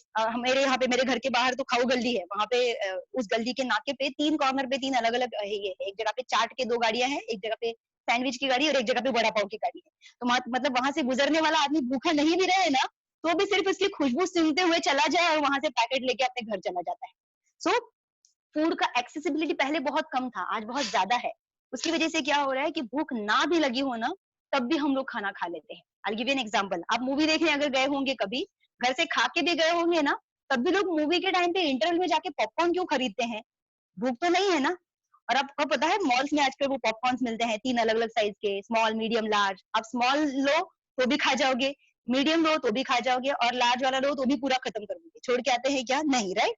ऐसा क्यों हो रहा है? फूड ईज़िली अवेलेबल है और उसका क्वालिटी खराब होता जा रहा है। आजकल हमारे खाने में एक्सेस में क्या जाता है? आप अगली स्लाइड में देख रहे होंगे, पेस्टिसाइड्स है, देन आर्टिफिशियल कलर्स है, देन हार्मोन्स है। ये कहाँ से आ रहे हैं हमारे खाने में? कौन डाल रहा है? हमारे शहरों में ना बहुत सारे लोग मुझे कहते हैं कि मेघना मैं तो घर से बाहर का खाना खाता ही नहीं, मैं हमेशा घर का ही खाना खाता हूँ और ऑफिस में भी टिफिन लेके जाता हूँ, मैं मॉल में अनहेल्दी फूड खाने के लिए जाता ही नहीं। तो मुझे उनको बोलना पड़ता है कि हम बहुत अनफॉर्चुनेट है कि हम जाते नहीं हैं अनहेल्दी खाना खाने के लिए बाहर, लेकिन अनहेल्दी खाने ने रास्ता बना लिया है हमारे किचन तक पहुंचने का। आगे के स्लाइड्स में आपको मैं क्विकली एक्सप्लेन करूंगी। आप पहला स्लाइड देख रहे हैं, मल्टीपल क्रॉपिंग। वहां पे क्या हो रहा है कि मल्टीपल क्रॉपिंग यानी कि एक समय ऐसा था कि इंडिया एग्रीकल्चरल कंट्री था, तो साल में 2 ही बार क्रॉपिंग होता था, यानी कि खरीफ और रबी सीजन हुआ करता था। तो एक बार फसल काटने के बाद किसान है ना जमीन को खुला छोड़ता था। पता है क्यों खुला छोड़ता था? कि वो अनाज में जो मिनरल्स आते हैं वो जमीन से आते हैं और जो फसल काटने के बाद अभी जमीन खाली हो गई, अभी जमीन को रिप्लेनिश करना चाहिए, नेचर अपना काम करेगा उस जमीन में मिनरल्स फिर से भरने का और उसके लिए नेचर को समय देना पड़ता है कुछ महीने। लेकिन आज से 60 साल पहले इंडिया एग्रीकल्चरल कंट्री था, आज एग्रीकल्चरल कंट्री नहीं है। बहुत सारे किसानों ने अपनी जमीनें बेच दी है, वहां पे हाईवे बने, मॉल्स बने और फैक्ट्रीज बने। इंडिया अब डेवलपिंग कंट्री है। तो 50 साल पहले जितने जमीनें थी, आज उतनी जमीनें नहीं है। लेकिन क्या आपको लगता है कि 50 साल पहले जितना इंडिया का पॉपुलेशन था, आज उससे कई ज़्यादा है? 125 करोड़ से भी ज़्यादा हमारी पॉपुलेशन है, राइट? तो इतने अगर खाने वाले मुँह हैं, तो इंडिया में अनाज की कमी कैसे नहीं है? आपको पता है आज की तारीख में अगर सरकार ने सब घरों को अगर फ्री राशन देना शुरू किया ना, तब भी 1 साल तक हमारा राशन खत्म नहीं होगा, इतना अनाज है इंडिया में। ये कैसे हुआ? अगर आपके पास पैसा है खरीदने के लिए तो बहुत अनाज है इंडिया में। तो ये कैसे हो रहा है? कम ज़मीन में ज़्यादा प्रोडक्शन किया जा रहा है। क्यों? जहाँ साल में 2 बार क्रॉपिंग क्रॉपिंग किया जाता था, वहाँ साल में 7-8 बार क्रॉपिंग किया जा रहा है। मतलब फसल काटी नहीं कि ज़मीन को खुला नहीं छोड़ना है। इमीडिएटली नेक्स्ट क्या बोलते हैं उसको सोइंग, पेरनी बोलते हैं हम लोग इधर महाराष्ट्र में उसको। तो इमीडिएटली वो शुरू हो जाता है। तो अगर ज़मीन में मिनरल्स ही नहीं है तो हमारे अनाज में आएँगे किधर से? तो आपको और हमको ना सोर्स से ही कम मिनरल्स मिल रहे हैं। दूसरा प्रॉब्लम क्या है हमारे अनाज के ऊपर पहले किसान है ना पेस्टिसाइड स्प्रे करते थे। अब पेस्टिसाइड पाउडर फॉर्म में आते हैं और उनको पानी में मिलाया जाता है और ये पानी जमीन में छोड़ा जाता है और ये पानी जो है हमारे पौधे सोख लेते हैं। तो पहले पेस्टिसाइड्स अनाज के ऊपर था, अब पेस्टिसाइड्स हमारे अनाज और सब्जियों के अंदर है। तो आप घर पे लाके कितना भी धोइए उसको, उसके अंदर का पेस्टिसाइड्स आप नहीं निकाल सकते। आप और हम पेस्टिसाइड्स वाला ही खाना खा रहे हैं। तीसरा प्रॉब्लम देखिए प्रीमेच्योर पिकिंग। हम शहरों में रहते हैं, हमारे शहरों के आसपास कोई आम का बागान नहीं है, एप्पल के बाग नहीं है, ये सब बाहर से आते हैं। और जब बाहर से आते हैं, मैं आपको बता दूं ये अगर जैसे अभी मुंबई में आम आ रहे हैं, एक्चुअली आम का सीजन मई में आना चाहिए, लेकिन अप्रैल में ऑलरेडी बिक रहे हैं। पता है ये कैसे होता है? किसान जो है ना, अगर उसने पेड़ से पूरा पका हुआ आम तोड़ के उसको शहर में ट्रांसपोर्ट किया, तो ट्रांसपोर्टेशन में बहुत सारे फल सड़ जाएंगे और किसान का नुकसान हो जाएगा। इसके लिए वो क्या करते हैं, पेड़ से उसको आधा पका हुआ ही तोड़ते हैं और उसको वैसे ट्रांसपोर्ट करते हैं शहरों में और फिर शहरों में लाके उसको आर्टिफिशियल तरीके से पकाया जाता है, जिसमें कार्बाइड, तरह-तरह के पाउडर्स यूज़ किए जाते हैं और आर्टिफिशियल हीट की वजह से वो पकाए जाते हैं। नाउ प्रॉब्लम क्या है, अगर वो फल पेड़ पे पकता पूरी तरह से, तो उसके अंदर पूरा न्यूट्रिशन होता है। जैसे आम के अंदर विटामिन सी मिलता है। अगर मेरा आम पेड़ से मैं तोड़ के खाऊँ, तो मुझे पूरा विटामिन मिलेगा। लेकिन मेरे घर पे जो आया है, वो प्रीमेच्योर पिक करके आया है। Same like premature baby. जैसे आपने देखा है कि अगर कोई बच्चा माँ के कोख से 7वें महीने में ही अगर डिलीवर हो गया, तो उसको कमज़ोर समझा जाता है ना, उसका थोड़ा ज़्यादा ख़्याल रखना पड़ता है, उसको थोड़ा ज़्यादा न्यूट्रिशन देना पड़ता है बाहर से क्योंकि माँ के कोख से उसको 2 महीना न्यूट्रिशन मिलना था लेकिन नहीं मिला। वही 9 महीने अगर माँ के पेट में रहा तो उसको पूरा न्यूट्रिशन मिलता है और वो हेल्दी रहता है। सेम वे हमारे फ्रूट्स के मामले में। आप देखेंगे हमारे यहाँ पे खाने का ट्रांसपोर्टेशन वो भी बहुत अनहेल्दी तरीके से होता है। जिस तरह के ट्रक्स में वो लोड होके आता है, उन ट्रक्स में अंदर जंग लगा रहता है, उसमें कचरा रहता है। फिर वो उसके सामान लोड करने के बाद, सब्जियाँ लोड करने के बाद उसके ऊपर लेबर सो के आते हैं, उनके पसीने, फिर उसके ऊपर कौवे-कबूतर भी बैठ के आते हैं। पता नहीं क्या-क्या गंदगी उसमें होती है और हम वही सब्जियाँ और अनाज हम खरीद के घर पे लाके खाते हैं। हाइजीन का कुछ अता-पता नहीं। और कई बार आपने देखा रहेगा कि अगर आप शहरों में या फिर आप रेस्टोरेंट में अगर खाना खाने के लिए जाते हैं, तो वहाँ पे डिश ऑफ द डे होता है। पता है वो क्या होता है? सब्जी मार्केट में पूरा दिन भर की सब्जियाँ बिकने के बाद शाम को जो सब्जियाँ बचती है ना, आपको क्या लगता है सब्जी वाला वो जाके घर में फ्रिज में रखता है और फिर नेक्स्ट डे लाके बेचता है? नहीं, वो बची हुई सब्जियाँ जो थोड़ी-सी मुरझाई, थोड़ी-सी सड़ भी जाती हैं, ये सब्जियाँ बहुत सारे चीप रेस्टोरेंट्स खरीदते हैं, बहुत कम दामों में खरीदते हैं और फिर उसको अपने रेस्टोरेंट में डिश ऑफ द डे बना के बेचते हैं। और आप और हम अपने मेहनत का पैसा उधर खर्चा करते हैं, एसी रेस्टोरेंट में बैठ के वो dish of the day low in nutrition and high in calorie वो खा के आते हैं और बोलते वो ये कहते हैं कि टाइम एंजॉय किया फैमिली के साथ, बहुत अच्छा टेस्टी खाना खा के आए। So that's not the correct thing. अगला प्रॉब्लम जो हम लोग फेस कर रहे हैं वो है आर्टिफिशियल कलरिंग। आप देखेंगे आजकल हमारे टमाटर इतने लाल कैसे हैं? उसमें कलर लगाया गया है। हमारी भिंडी इतनी हरी कैसे है? हमारी पालक इतनी हरी कैसे है? हमारा वाटरमेलन इतना लाल और इतना मीठा कैसे है? उसके अंदर इंजेक्शन दिया गया है लाल कलर का और शुगर सिरप का, दैट इज व्हाई वो इतना स्वीट है। ये आर्टिफिशियल कलर्स जो होते हैं ना, ये बहुत डेंजरस होते हैं। जिन वेंडर्स के नाखूनों में ये जाते हैं व्हाइल मिक्सिंग दोस कलर्स, उन वेंडर्स में तरह-तरह के कैंसर्स डेवलप होते हुए पाए हैं क्योंकि वो उनके नाखून से निकलते नहीं है और वो उसी हाथों से जाके खाना खाते हैं और इस तरह के सब्जियों के वेंडर्स में बहुत सारे खतरनाक कैंसर पाए जाते हैं। इमेजिन कीजिए आप और हम इस तरह की सब्जियां अपने पैसे से खरीद के खाते हैं, अनफॉर्चुनेटली हमारे घर वालों को भी खिलाते हैं। और हमारे शहरों में क्या हो रहा है आजकल कि हाइजीनिक जगह पे जाके खाना खरीदना है, हाइजीनिक जगह पे जाना है तो लोग मॉल्स में चले जाते हैं। पता है मॉल्स में क्या हो रहा है? वो लोग होलसेल में खरीद के रखते हैं सब्जियाँ, उनके कोल्ड स्टोरेज में पड़ी रहती है 8-8 दिन, फिर वहाँ से हम लोग खरीद के लाते हैं 8-8 दिन की सब्जियाँ, वो हमारे घर के फ्रिज में भी 8 दिन रहती है और उसके बाद एक-एक, एक-एक करके कढ़ाई में जाएगी और फिर हमारे प्लेट में आएगी। तो ये जो सब्जी का पूरा जर्नी हुआ, ये 8 दिन का या फिर उससे भी ज़्यादा हो गया। ऐसे कहा जाता है कि सब्जी को ज़मीन से तोड़ने के बाद वो 8 घंटे के अंदर आपके पेट में जाए, तो आपको पूरा न्यूट्रिशन मिलता है। हम लोग जहाँ पे रहते हैं, वहाँ पे सब्ज़ी मेरे घर में 8 दिन के 15 दिन के बाद ही आती रहेगी और फिर मुझे शायद से खाने को मिलती है। सो बहुत सारे शहरों में ये आजकल हो रहा है। एट द सेम टाइम शहरों में बहुत सारी वर्किंग लेडीज़ है, वो जॉब करने के लिए जाती है, तो घर पे आने के बाद उनके पास टाइम नहीं है, वो सब्जियाँ तोड़े, गवार तोड़े और वो घरवालों को खिलाए। तो उनके लिए मॉल में आजकल कटी हुई सब्जियाँ रेडी रहती है और वो वही पैकेट लेके आती है, घर में सब्जी को तड़का लगाती है और घरवालों को खिलाती है। जैसे सब्जी को चाकू लग गया, उसका न्यूट्रिशन भी उड़ने लगता है। तीसरा और अगला तरीका जो हमारे खाने का न्यूट्रिशन खराब हो रहा है वो हमारा कुकिंग का मेथड है। आप में से बहुत सारे लोगों ने चूल्हे के ऊपर बना हुआ खाना खाया होगा, कितना टेस्टी लगता है ना? पता है वो इतना टेस्टी क्यों लगता है? चूल्हे का फ्लेम होता है येलो फ्लेम, वो चूल्हा जिसमें लकड़ी जलाया जाता है वो वाला, इंडक्शन चूल्हे की बात नहीं कर रही हूँ। सो चूल्हे का फ्लेम जो होता है येलो फ्लेम होता है, उसका टेम्परेचर होता है 180 डिग्री और जो हमारा गैस है उसका ब्लू फ्लेम का टेम्परेचर होता है 300 से 350 डिग्री। इतने हाई टेम्परेचर में हमारे खाने का न्यूट्रिशन भी जल जाता है, उसका टेस्ट भी जल जाता है। और हम शहरों में अभी मुझे पॉसिबल नहीं है ना मेरे घर में चूल्हा जलाना, मैं शहर में रहती हूँ, मेरा तो आंगन भी नहीं है, मैं कहाँ से चूल्हा जलाऊंगी? मेरे नसीब में वो टेस्टी खाना कब होता है जब गाँव जाती हूँ। तो ऐसे बहुत सारे शहर हैं मुंबई में या फिर बहुत सारे बड़े-बड़े शहरों में जहाँ पे हम इस तरह का ही खाना खाते हैं। अगर आप नॉन वेजिटेरियन हैं तो अगला अगला पार्ट ध्यान देके सुनिए और अगर आप नॉन वेजिटेरियन नहीं भी है तो आपके लिए भी आगे है मेरे पास एक पॉइंट। बहुत सारे लोग इंडिया में प्रोटीन का इंटेक बढ़ाने के लिए थोड़ा-सा अवेयरनेस बढ़ जाता है, तो प्रोटीन का इंटेक बढ़ाने के लिए चिकन खाते हैं, अंडा खाते हैं। आपको क्या लगता है कि इंडिया में 125 करोड़ की जनता, अगर इसमें से 25% लोगों ने भी चिकन, अंडा हर हफ्ते खाना शुरू किया, तो इतनी मुर्गियाँ होंगी क्या इंडिया में? नहीं है, राइट? और अगर है भी, चलो, तो मुर्गी क्या ज़िंदगी भर अंडा देती रहेगी? नो। ये मुर्गियों का इसका एक बिज़नेस होता है जिसको पोल्ट्री फार्मिंग कहते हैं और ये पोल्ट्री फार्मिंग में क्या होता है, इन मुर्गी आपने देखा रहेगा कि गाँवठी मुर्गी यानी कि क्या कहते हैं उसको? गाँवठी मुर्गी को कुछ कहते हैं, वो गाँव की मुर्गी, देसी मुर्गी हाँ, सॉरी, देसी मुर्गी एंड ब्रॉयलर मुर्गी, ये दोनों मुर्गियों की प्राइस अलग होती है। देसी मुर्गी का प्राइस ज़्यादा होता है। क्यों? क्योंकि ब्रॉयलर मुर्गी में ग्रोथ हार्मोन्स दिए जाते हैं, वो आर्टिफिशियल है। और उसमें ग्रोथ हार्मोन्स देके उसको बड़ा किया जाता है। अंडे में ये ग्रोथ हार्मोन्स देने के बाद वो चूजा अगर 4 हफ्ते के बाद बाहर आना हो तो 1 ही हफ्ते में बाहर आ जाए और उसको मोटा तगड़ा बाहर आए और मार्केट में अच्छा पैसा मिले। ये होता है पोल्ट्री फार्मिंग में। और आप और हम जब ये इस तरह का चिकन या अंडे घर पे लाके खुद खाते हैं, अपने बच्चों को भी खिलाते हैं, बच्चों को अंडा खिलाते हैं ना बहुत सारी मम्मी लोग की उसका हड्डियाँ मजबूत हो इसके लिए। आपको पता है ये ग्रोथ हार्मोन्स वाले अंडे या चिकन हमारे बच्चों को खिलाने के बाद उनके साथ क्या-क्या हो रहा है? अब देखेंगे हमारे आस-पास बहुत सारे लोग ना तरह-तरह के नए प्रॉब्लम्स फेस कर रहे हैं। फॉर एग्जाम्पल बच्चों का प्यूबर्टी एज, लड़कियों का प्यूबर्टी एज, जो 15 या 16 साल की उम्र में उनको मंथली साइकिल शुरू होता था, आज 10 या 12 की उम्र में शुरू होता है। ये क्यों हो रहा है? क्योंकि उनके शरीर में ये ग्रोथ हार्मोन्स जा रहे हैं। कौन दे रहा है ये ग्रोथ हार्मोन्स उनको? आप और हम, उनके पेरेंट्स। हम जानबूझ के दे रहे हैं क्या? नहीं। इसका एक ही कारण है, इग्नोरेंस। हमें कोई गाइड ही नहीं कर रहा है फूड के बारे में।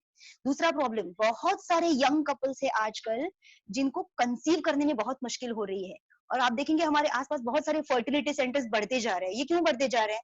क्योंकि ये जो कपल्स है ना, शादी करने के बाद फिर सोचते हैं अपने हेल्थ का ख्याल रखना, या फिर कुछ लड़कियां तो प्रेगनेंसी के बाद सोचती है कि अब मैं हेल्दी खाऊंगी। ऐसा नहीं होता है। आपका शरीर एक जमीन की तरह है, और जमीन को पहले से न्यूट्रिशन देना चाहिए, नहीं तो वो बंजर हो जाएगी।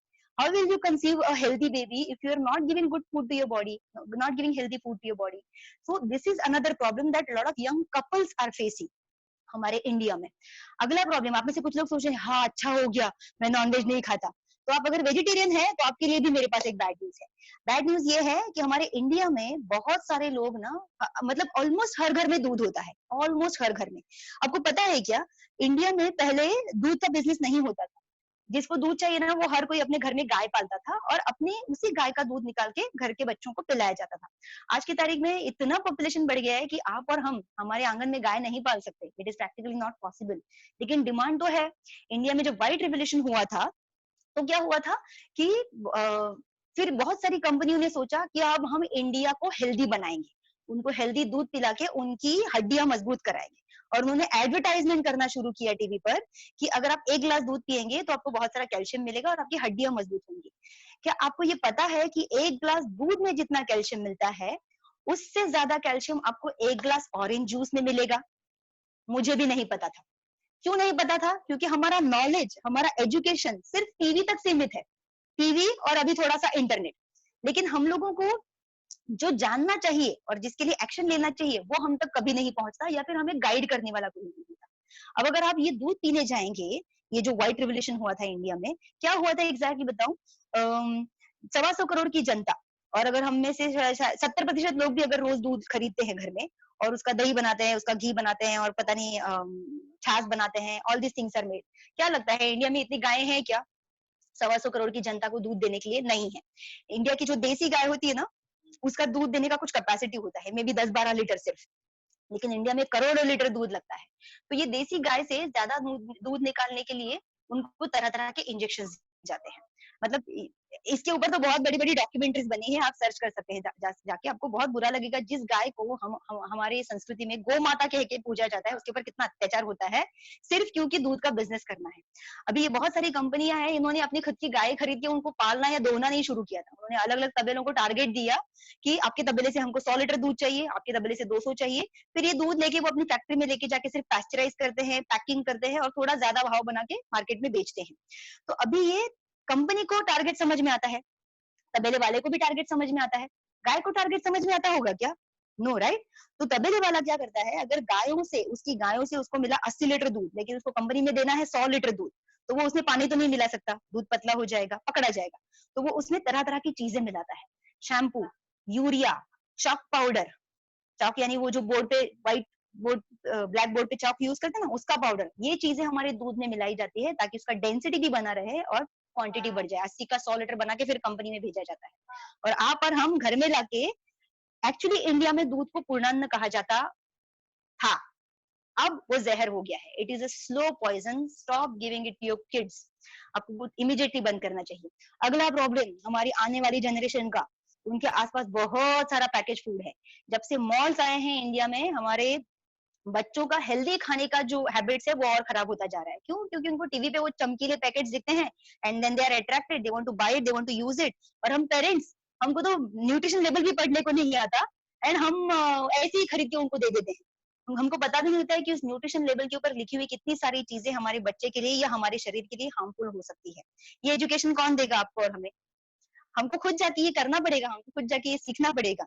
पता है, ऐसे बहुत सारे फूड्स हैं जिनकी वजह से आप आपकी बॉडी में तेजी से कैंसर डेवलप करते हैं। और आप और हम में से बहुत सारे पेरेंट्स इग्नोरेंस की वजह से अपने बच्चों को मॉल्स में लेके जाके खुद अपने पैसे से खरीद के ये खाना उनको खिलाते हैं। लिखिए इसके नाम, हॉट डॉग। हॉट डॉग एक कैंसर क्रिएटिंग फूड है। Next one, processed meat. अगर बहुत पसंद है और बाहर जाके खाना बहुत पसंद है, तो वहां पे प्रोसेस्ड मीट उसके पेट में जाएगा। बैकन तो चलो इंडिया में नहीं खाते हैं इतना, लेकिन प्रोसेस्ड मीट तो वो डेंजरस है आपके शरीर के लिए। Next one, donuts. मतलब बच्चों को शुगर से लोडेड, ऐसा इससे खराब खाना आप नहीं खिला सकते। It's another cancer. हम में से मुझे खुद सबको फ्रेंच फ्राइज बहुत अच्छा लगता था जब तक मैंने इसका रियलिटी नहीं सुनी। And then chips and cookies, ये 5 मेजर कैंसर क्रिएटिंग फूड्स है जो इंडिया में बहुत इजीली आराम से बेचे जा रहे हैं, लोग खरीद भी रहे हैं, खा भी रहे हैं और अपने बच्चों को खिला भी रहे हैं। इनफैक्ट घर में बर्थडे पार्टी हो तो इसमें से 2-3 चीजें तो आ ही जाती है घर में, यही खिलाते हैं हम बच्चों को। आप मुझे बताइए हमारे बच्चों को कैसे पता चला ये सारी चीजें खाना? कौन लेके गया था उनको मॉल में? आप और हम ही लेके गए थे। क्यों लेके गए थे? इग्नोरेंस। हमें कोई गाइड करने वाला ही नहीं है। क्योंकि मेरे पास ये इन्फॉर्मेशन मेरा बच्चा होने से पहले आई थी, मैंने उसको उसकी हैबिट्स कंट्रोल में रखने का कोशिश किया। 5 साल की उम्र तक मेरे बेटे को फ्रेंच फ्राइज ये वर्ड ही मालूम नहीं था। वो 5 साल का होने तक। मतलब क्योंकि ये नॉलेज मेरे पास था, थैंकफुली ये इन्फॉर्मेशन मेरे पास था और मैंने इसको इम्प्लीमेंट करना शुरू किया था, सिर्फ जमा करना नहीं शुरू किया था। अभी आपको बताना चाहूंगी कि ये जो मैंने आपको 2-3 स्लाइड्स में बताया, इसमें आपको न्यूट्रिशन का कंटेंट कितना खराब होता जा रहा है हमारे खाने का पता चल रहा है। आज से कुछ साल पहले हमारे अनाज में जितना मिनरल्स हुआ करता था, वो मिनरल्स का कंटेंट आज बहुत ड्रॉप होता जा रहा है because of all these methods जो आपने पहले के 2 स्लाइड्स में सुने। अगर आपको मैं एक एग्जांपल दूं कि आज से कुछ साल पहले 1957 में एक जूड़ी पालक में जितना आयन मिलता था, अगर उतना आयन 1997 का स्लाइड है शायद से, हाँ 1997 में अगर उतना आयन कंटेंट आपको चाहिए ना, तो आपको 43 जोड़ी पालक खाना पड़ेगा। कहाँ 1953 का एक जोड़ी पालक और कहाँ 1997 का 43 जोड़ी पालक, तब आपका आयन कंटेंट मैच होगा। और हम 2020 में है, ये 1997 का नंबर है, मतलब इमेजिन कीजिए 2020 में अगर मुझे उतना आयन कंटेंट चाहिए तो शायद से 100 जोड़ी पालक खाना पड़ेगा। इमेजिन कीजिए आप और हम, हमारे घर में 100 जोड़ी पालक जमा करके रखा है और गाय भैंस की तरह रोज खा रहे हैं। पॉसिबल है ये प्रैक्टिकली? No right. हमारे घर में जब पालक आता है ना, आपके घर में भी यही होता रहेगा। जब घर में पालक आता है तो वो एक जोड़ी पालक में 4 आदमी लोग मिलके खाते हैं। हम उसमें आलू भी डालते हैं, प्याज भी डालते हैं, उसको थोड़ा सा बढ़ाते हैं या फिर पालक पनीर बना के 4 लोग मिलके खाते हैं। कहाँ से मिलेगा आपको आयन? और क्या आपको पता है कि आयन बहुत इंपॉर्टेंट काम करता है आपकी इम्यूनिटी बढ़ाने के लिए? आपको और हमको कम मिल रहा है तो कहाँ से आएगी अच्छी इम्यूनिटी? दैट इज व्हाई हम में से बहुत से लोग तरह-तरह की बीमारियां बार-बार फेस करते रहते हैं और हमें कोई डॉक्टर नहीं बता पाता कि मुझे बार-बार ये बीमारी क्यों हो रही है। जैसे कि मेरे 3 कजिन डॉक्टर हैं और उनको मैं हमेशा कहती थी कि मुझे कुछ ऐसा दो कि मुझे सर्दी जुकाम हो ही नहीं। और खुला मुझे मुंह पे बोलते थे कि देख मेघना ऐसा कुछ है ही नहीं। तुमको सर्दी जुकाम हो गया तो मुझे बताना, मैं बता दूंगा कौन सी गोली खाना है। मैंने कहा मुझे ऐसा नहीं चाहिए, मैं जिंदगी भर गोलियां नहीं खाना चाहती। और मैं तभी बचपन में सोचती थी कि ऐसा कुछ ना कुछ तो होना चाहिए कि सर्दी जुकाम ना हो या बीमारियां ना हो। और देखिए मैंने जो मांगा वो मुझे इतने सालों के बाद क्यों ना हो, मिल तो गया। कुछ ऐसा मिला जिसकी वजह से मुझे अपने शरीर को इतना स्ट्रांग कर पाऊं कि बीमारियां मेरे आसपास भी ना पटके। अपनी तरफ से मैं पूरी कोशिश करती हूँ। नेक्स्ट स्लाइड में मैं आपको बताना चाहती हूँ, ये तो आयरन कंटेंट का बताया। अभी आपको बता देती हूँ कि आज से कुछ साल पहले हम लोग टीवी का ऐड दिखाया करते थे, टीवी का स्लाइड बताया करते थे ऐसा कि 1957 में टीवी था क्या पता नहीं, मैं तो नहीं थी तभी। 1980 के आसपास की बात करते हैं। उस वक्त टीवी कैसा हुआ करता था, इतना बड़ा सा बॉक्स है ना, और आदमी लोग पतले हुआ करते थे। अब हमारा टीवी कितना हो गया है, इतना पतला, राइट, इतना पतला, और आदमी लोग कैसे हो गए हैं, ये दुगने तिगने। ये क्यों होता जा रहा है? बिकॉज एक तो आयन अपना न्यूट्रिशन कंटेंट कम होता जा रहा है और हमारा लाइफस्टाइल खराब होता जा रहा है। आप देखेंगे 1957 में हमारे बर्ड्स भी कितने पतले थे, 2017 में इतना बड़ा इतना मोटा मुर्गी कैसे मिलता है मार्केट में? क्या आपको पता है कि ये रियल मुर्गी है ही नहीं? It's a genetically engineered bird. ये रियल मुर्गी है ही नहीं। इसके लिए आप खाने के टेस्ट में भी अलग चेंज नोटिस करेंगे अगर आप नॉनवेज खाते हैं तो, जो नहीं खाते हैं उनको तो पता ही नहीं होगा। So let's analyse our lifestyle, क्या-क्या खराब करके रखा है हमने हमारे लाइफस्टाइल में। पहली चीज स्ट्रेस, हमने पहले ही स्ट्रेस के बारे में बहुत बात किया। हमारे शहरों में तो जैसे ही हमको पता चला कि लॉकडाउन है, तो पहले तो इतना स्ट्रेस नहीं आया, लेकिन जब पता चला कि अरे अभी तो मेड को भी घर में नहीं आने दिया जाएगा, फिर ज्यादा स्ट्रेस आया कि अभी घर का सब काम करना है और अपना इधर का ऑफिस का काम भी करना है, यानी कि डबल लोड। सो ये छोटी-छोटी चीज़ों का, ये छोटी नहीं है बट बहुत सारी छोटी-छोटी चीज़ों का हम स्ट्रेस लेते रहते हैं। हमको बैंक में लेट हो गया, ट्रेन लेट हो गई या कहीं जाना है या फिर टैक्सी टाइम पे नहीं आई, रिक्शा नहीं मिल रहा है, हर छोटी चीज़ का स्ट्रेस होता है। बच्चों का एग्ज़ाम है, स्ट्रेस होता है। तो ये स्ट्रेस हमारे शरीर में तरह-तरह के विषैले टॉक्सिन्स क्रिएट करता है। कुछ लोग क्या करते हैं, ये स्ट्रेस से छुटकारा पाने के लिए चाय, कॉफी पीते हैं। उनको लगता है मैं चाय पीऊँगा ना, 1 कप चाय पीऊँगा ना तो थोड़ा-सा मेरा टेंशन कम होगा। ऐसा कुछ नहीं होता है। और किसी-किसी का क्या होता है, 1-2 कप चाय में कुछ नहीं होता है, उनको 10-12 कप भी लगते हैं। I recently met a 23 year old girl. मैंने रिसेंटली एक 23 साल की लड़की से मिली, जो दिन में 24 कप चाय पीती थी। 17 से 24 के बीच में, समथिंग लाइक दैट। क्यों? क्योंकि उसका जॉब ऐसा था, बहुत सारे क्लाइंट से रोज मिलना पड़ता था एंड मैंने सोचा मैंने साल भर में इतना चाय नहीं पिया रहेगा, शायद से 2 साल में भी इतना चाय नहीं पिया रहेगा। कुछ लोगों का चाय कॉफी से कुछ नहीं होता है, फिर उनको वो धुआँ निकालने का मन करता है, तो एक्टिव स्मोकिंग होता है। कुछ लोगों का सिगरेट से भी कुछ नहीं होता, तो उनको रोज शाम को अल्कोहल की मदद लेनी पड़ती है, मुझे बहुत स्ट्रेस हो गया है, आज मुझे एक पेग लेना पड़ेगा। And this kind of things we are putting in our body, जिसमें न्यूट्रिशन कितना है, जीरो, और कैलोरीज हम पाइल अप करते जाते हैं, अनवांटेड टॉक्सिन्स हम लोग जमा करते जाते हैं।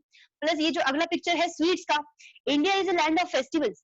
हर महीने किसी ना किसी का बर्थडे होता है, कोई ना कोई फेस्टिवल होता है, किसी ना किसी की एनिवर्सरी होती है, और कुछ नहीं हो तो हम कुछ ना कुछ बहाना ढूंढ के निकालते ही हैं कि हर महीने, हर हफ्ते हमारे पेट में कुछ ना कुछ मीठा जाता है। और आप देखेंगे कि ये जो लाइफस्टाइल है, इसकी वजह से हमारा जो शेप है बॉडी का, वो खराब होता जा रहा है। और ध्यान से सुनिए, अगर आप यहाँ पेट पर और यहाँ गर्दन पर फैट लेके घूम रहे हैं, it is actually going to attract diabetes in your body. कहाँ, पेट पर और यहाँ गर्दन के पीछे अगर फैट जमा हो रहा है, आपको 100% आपका ब्लड टेस्ट कर लेना चाहिए। ये बहुत डेंजरस हो सकता है, क्योंकि डायबिटीज को साइलेंट किलर कहा जाता है। डायबिटीज ठीक नहीं होता है, उसके लिए आपको लाइफस्टाइल मेंटेन करना पड़ता है, और आपको आपका मेडिसिन लेते रहना पड़ता है, जब तक डॉक्टर कहते नहीं तब तक। हमारा डेली फूड के साथ देखिए, हमारा डेली लाइफस्टाइल जो है आजकल का, खाने में बहुत सारी चीजें ज्यादा मात्रा में जाती है, पाइलअप होती जाती है, कैलोरीज है, एक्स्ट्रा कार्बोहाइड्रेट्स, प्रोटीन का तो हमको आता पता ही नहीं होता। बहुत सारे लोगों को, जिनको पता होता है वो टू मच करने लगते हैं, फिर कार्बोहाइड्रेट जीरो कर देते हैं, मतलब पूरा बैलेंस बिगाड़ देते हैं। जिनको थोड़ा बहुत नॉलेज मिलता है ना कि अरे मसल के लिए प्रोटीन चाहिए, तो प्रोटीन खाना शुरू कर देते हैं, फैट बंद कर देते हैं। किसने कहा आपको फैट बंद करने के लिए? हेल्दी फैट भी बॉडी को रोज चाहिए। तो हमारी बॉडी में जो इनबैलेंस होता है, उसका बैलेंस कैसा होना चाहिए? आपका जो गोल प्लेट है उसमें 30% प्रोटीन जाना चाहिए, 40% कार्बोहाइड्रेट जाना चाहिए, और 30% हेल्दी फैट जाना चाहिए। अगर आप लिखना चाहते हैं फिर से लिखिए, अगर आपका जो प्लेट है आप उसमें बैलेंस रखना चाहते हैं, तो उसमें 30% प्रोटीन जाना चाहिए, 40% कार्बोहाइड्रेट जाना चाहिए, और 30% हेल्दी फैट जाना चाहिए। ये बैलेंस अगर आप रखेंगे, तो आगे जाके धीरे धीरे जो भी आपको वजन घटाना है, बढ़ाना है, वो तो आप करेंगे ही, लेकिन करने के बाद उसको मेंटेन भी कर पाएंगे। वजन घटाने के बहुत सारे तरीके हैं दुनिया में, मेंटेन करना लोगों के लिए ज्यादा इंपॉर्टेंट होता है कि नहीं? Let's go to the next slide. Doctors क्या कहते हैं? बहुत सारे डॉक्टर्स कहते हैं कि उनके यहाँ पे जो मेजर डॉक्टर्स की मेजर जो विजिट्स होती हैं, वो डाइट रिलेटेड कंडीशन से होती है। मतलब आप भी डॉक्टर के पास जाएंगे ना, तो मेजोरिटी टाइम डॉक्टर का सवाल होता है कि कल कुछ बाहर खाया था क्या, या कहीं शादी पे खाना खाने गए थे क्या, या बाहर से कुछ खाना लाया था क्या। So it is very important कि आप, एक्चुअली आज की तारीख में ना ये इंपॉर्टेंट है ही नहीं कि आप कितना खा रहे हैं, ये इंपॉर्टेंट है कि आप क्या खा रहे हैं और किस वक्त खा रहे हैं। ये बहुत इंपॉर्टेंट हो गया है। और इमेजिन कीजिए, इसमें से 50% लोगों को हम बचा सकते हैं, सिर्फ अगर उनको न्यूट्रिशन से रिलेटेड एजुकेशन दे, लाइफस्टाइल इंप्रूवमेंट के बारे में गाइड करे, तो हम इंडिया के बहुत से लोगों को पेशेंट होने से ही बचा सकते हैं। डॉक्टर के पास जाने की आपको जरूरत नहीं पड़ेगी, थोड़ा सा लाइफस्टाइल चेंज कर देंगे तो। Next slide.